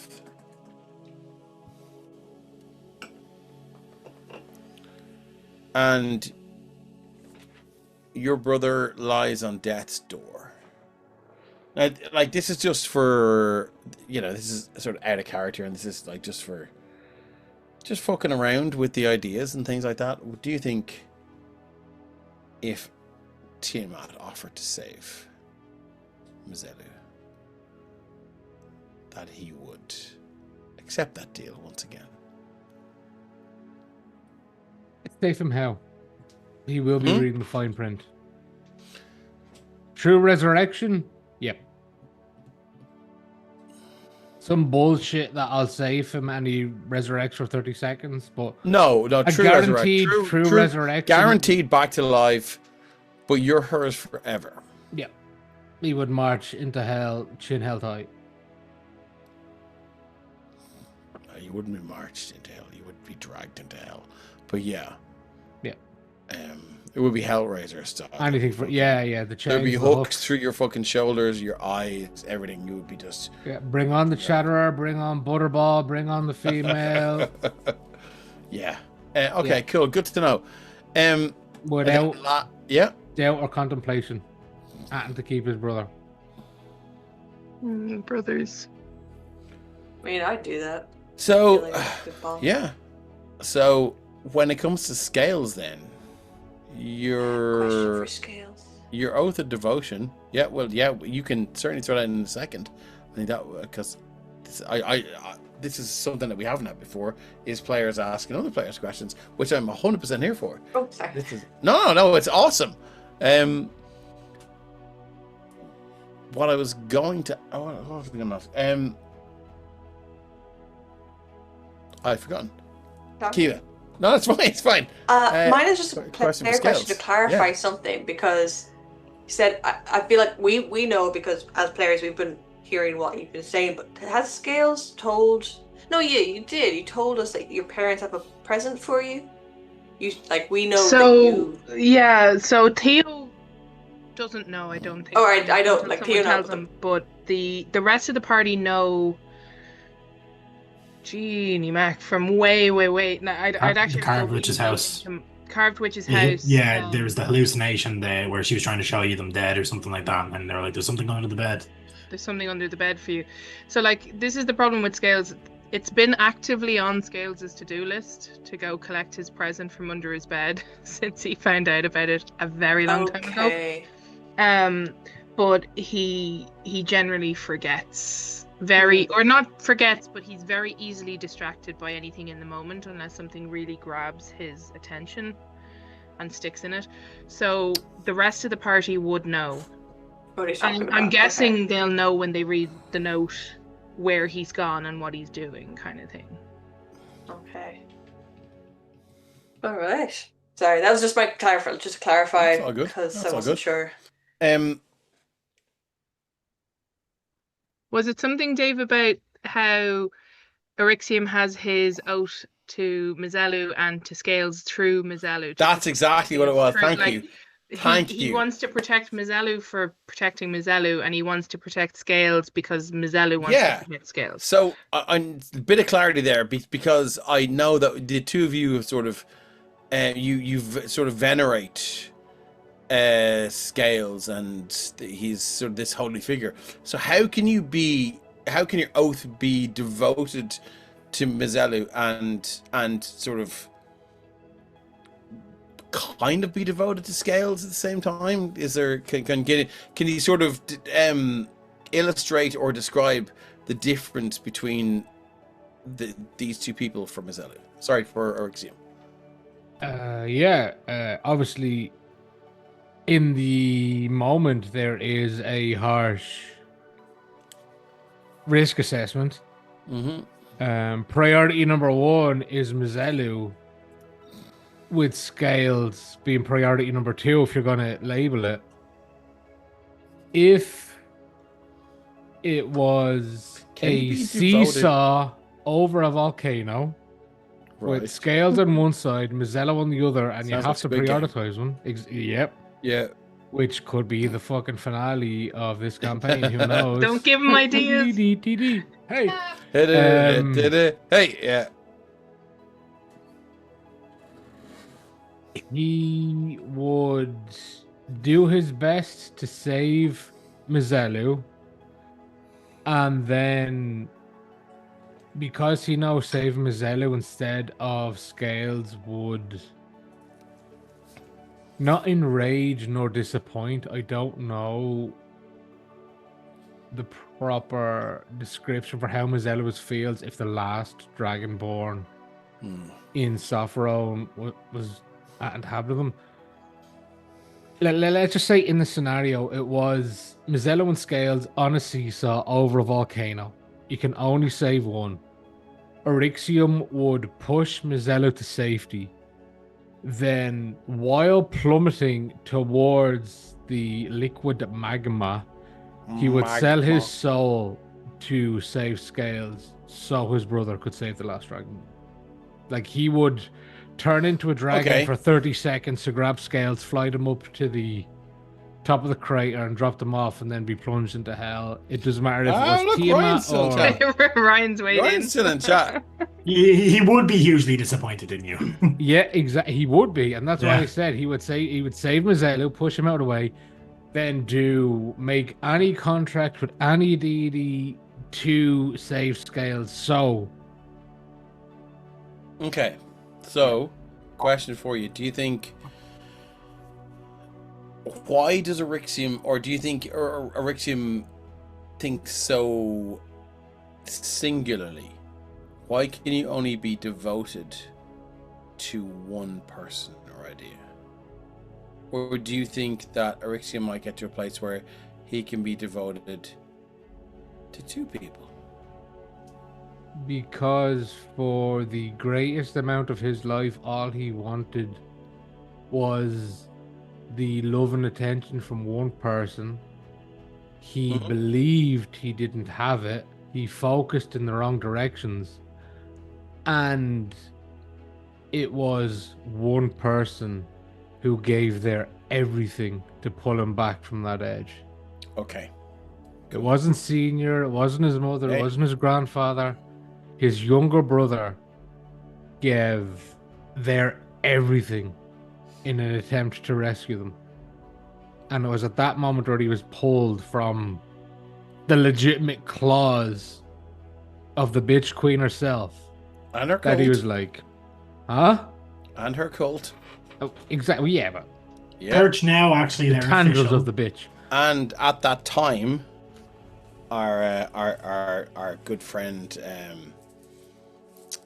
Shane. Yes, the wolf. dragon's wolf. Yeah. So yeah, okay. Well, look, everyone. Sorry, let's get back to Scales. Scales. Yes. As the wagon trundles on into the night, and I think Scales, you would have the smarts to know that there's an hour, maybe 4 or 5 hours, where you're like there's still patrols here. There's still Artex, sort of outer guards that you know you're not going to be needed until maybe another 24 hours. Akia is sitting there, and you can see she has these looks like she's a little halfling, and she has these kind of things that look like knitting needles, and they're dancing around her hand. Seems to be incredibly dexterous. She like throttling,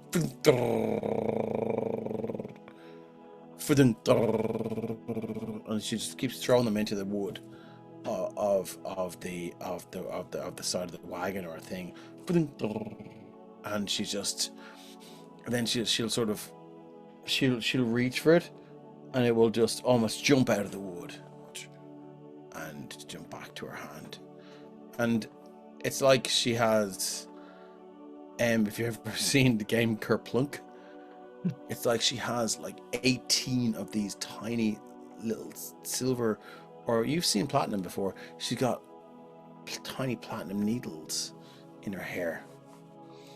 And what's Scales doing? What's going through your mind? As there's no suspension on this wagon, so it's very, very rocky, and it'll hit a pothole. The crates will shift. Akio will sort of protest, and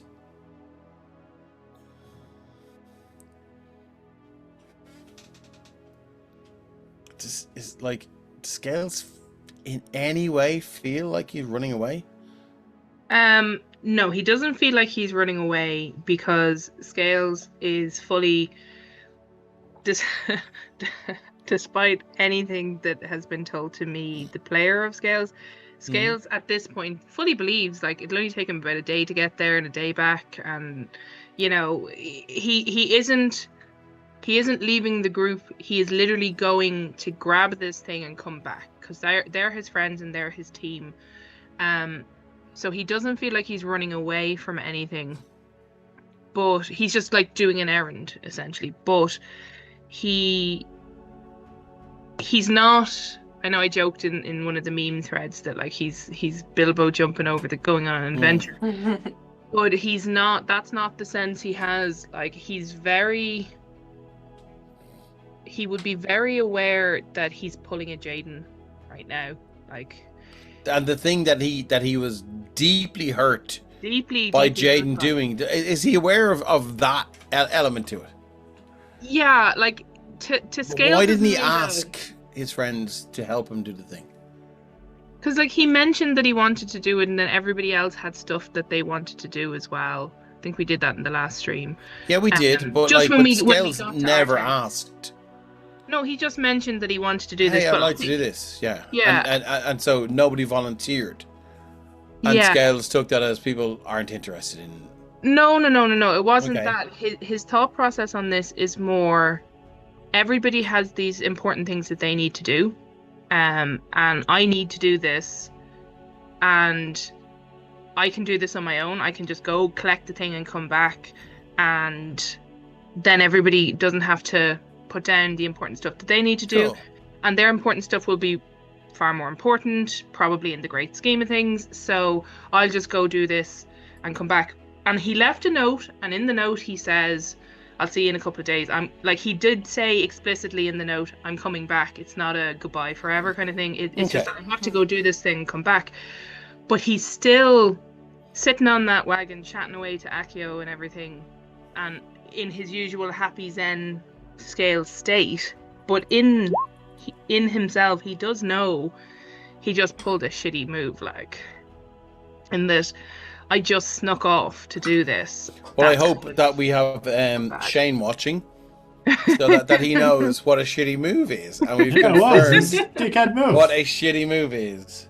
Well, Skills has to learn something from all his teammates. Yeah, right. So yeah, I don't think it's a yay happy adventure time for Scales. It's very much It's just, I I need have to a get job this to do. done. But he does feel a bit bad about the way he's gone about it. But I don't know how conscious that is and how much that is just a vague feeling of I've done something bad kind of thing. So what the way I'm going to play this is I'm going to say you have about a day and a half ahead of the party, and if they want to chase after you, they can. If they believe that you're going to make it back, then they can wait there. Something's going to happen when you get to Summerton. Something big. And then, yeah, look, we'll see where we go from there. I think it's about time to wrap it up. That was like 3 hours, 20 minutes, and 40 minutes or something of chatting about characters. Listen, great to have you all here. Thank you all for playing these amazing, immersive, and deep and layered characters. Very excited to have Kiva doing your thing here. I love what you brought with Theo. And Ryan saying, I think the Grims are my favorite joint character builds that I've ever done. I love the Grims. They're great. Steven. They are brilliant. And it's a pleasure that you guys are taking my world so to heart and so seriously. It means a hell of a lot to me. Because you guys, I obviously know that you're two of the best players, like you all are, like bunch of the best players I've had in my games, so I'm delighted that you're bringing the A game. I think my favorite. Sorry to cut across here. Go on, yeah. I think my favorite was that we were kind of initially meant to be semi-jokey space fillers while Shane's dear wife was having a baby. Mm-hmm. And then when the opportunity was given to us to be a permanent party members, that the lore just intensified. Like even back then, it felt like these were really like serious characters with a Landed shit of story in, behind yeah. them. Like it really, Yeah, it like was even cool. even from that, I was kind of thinking, like, there's no way these are like I knew these were, but I was like, there's no way these guys are just fucking blow-ins. we It's like, attempted if to they be the leave, they'll Blues be back. Brothers, and it escalated. Yeah. No, it was cool, and I remember there were like a few chats about why you were there and what you would think of this party and stuff like that, and of course then you found a dragonborn and all bets were off. But no, I mean, like, look, I mean, if you look at episode 1 of Terrible Trouble in Templetown, you've got like a completely different party, and I kind of, for me as a GM, like when like people have real life stuff going on, I have to leave the game, blah blah blah. You get it, real life stuff happens, but there's still a part of you as a GM that goes, shit, the thing I created wasn't important enough, or blah blah blah blah, and that's just you as a GM. I like real life, it's more important. But then when people leave and you get like people like Stephen and Ryan coming in, and then you get people like Kiva coming in, and we still have Robert left and came back, and we've obviously still got Carrick, and we've still got Fona. Only this one session. It's great to, I feel like it's true to life where people come and go out of groups and friend groups and stuff like that. So you know, if you don't have the same party from start to finish, it's not an issue. So other DMs, if you're bummed out about people having to leave the game, stuff like that, don't stress. Like I can relate to that. I mean, like when obviously when things happen that I play or leave my game, completely threw my story arc for a loop. But then I got Paddy in, and like Paddy is a fucking rock of an RP. He's great. Like I have so many schemes and plans in place because of the backstory he gave me, and it's amazing. He's great. Okay, guys, lots of love. We love you all. We will see you tomorrow Sunday for Daggerheart. Yes. With GM Wayne. Take care. Lots of love. Wiedersehen. Boy.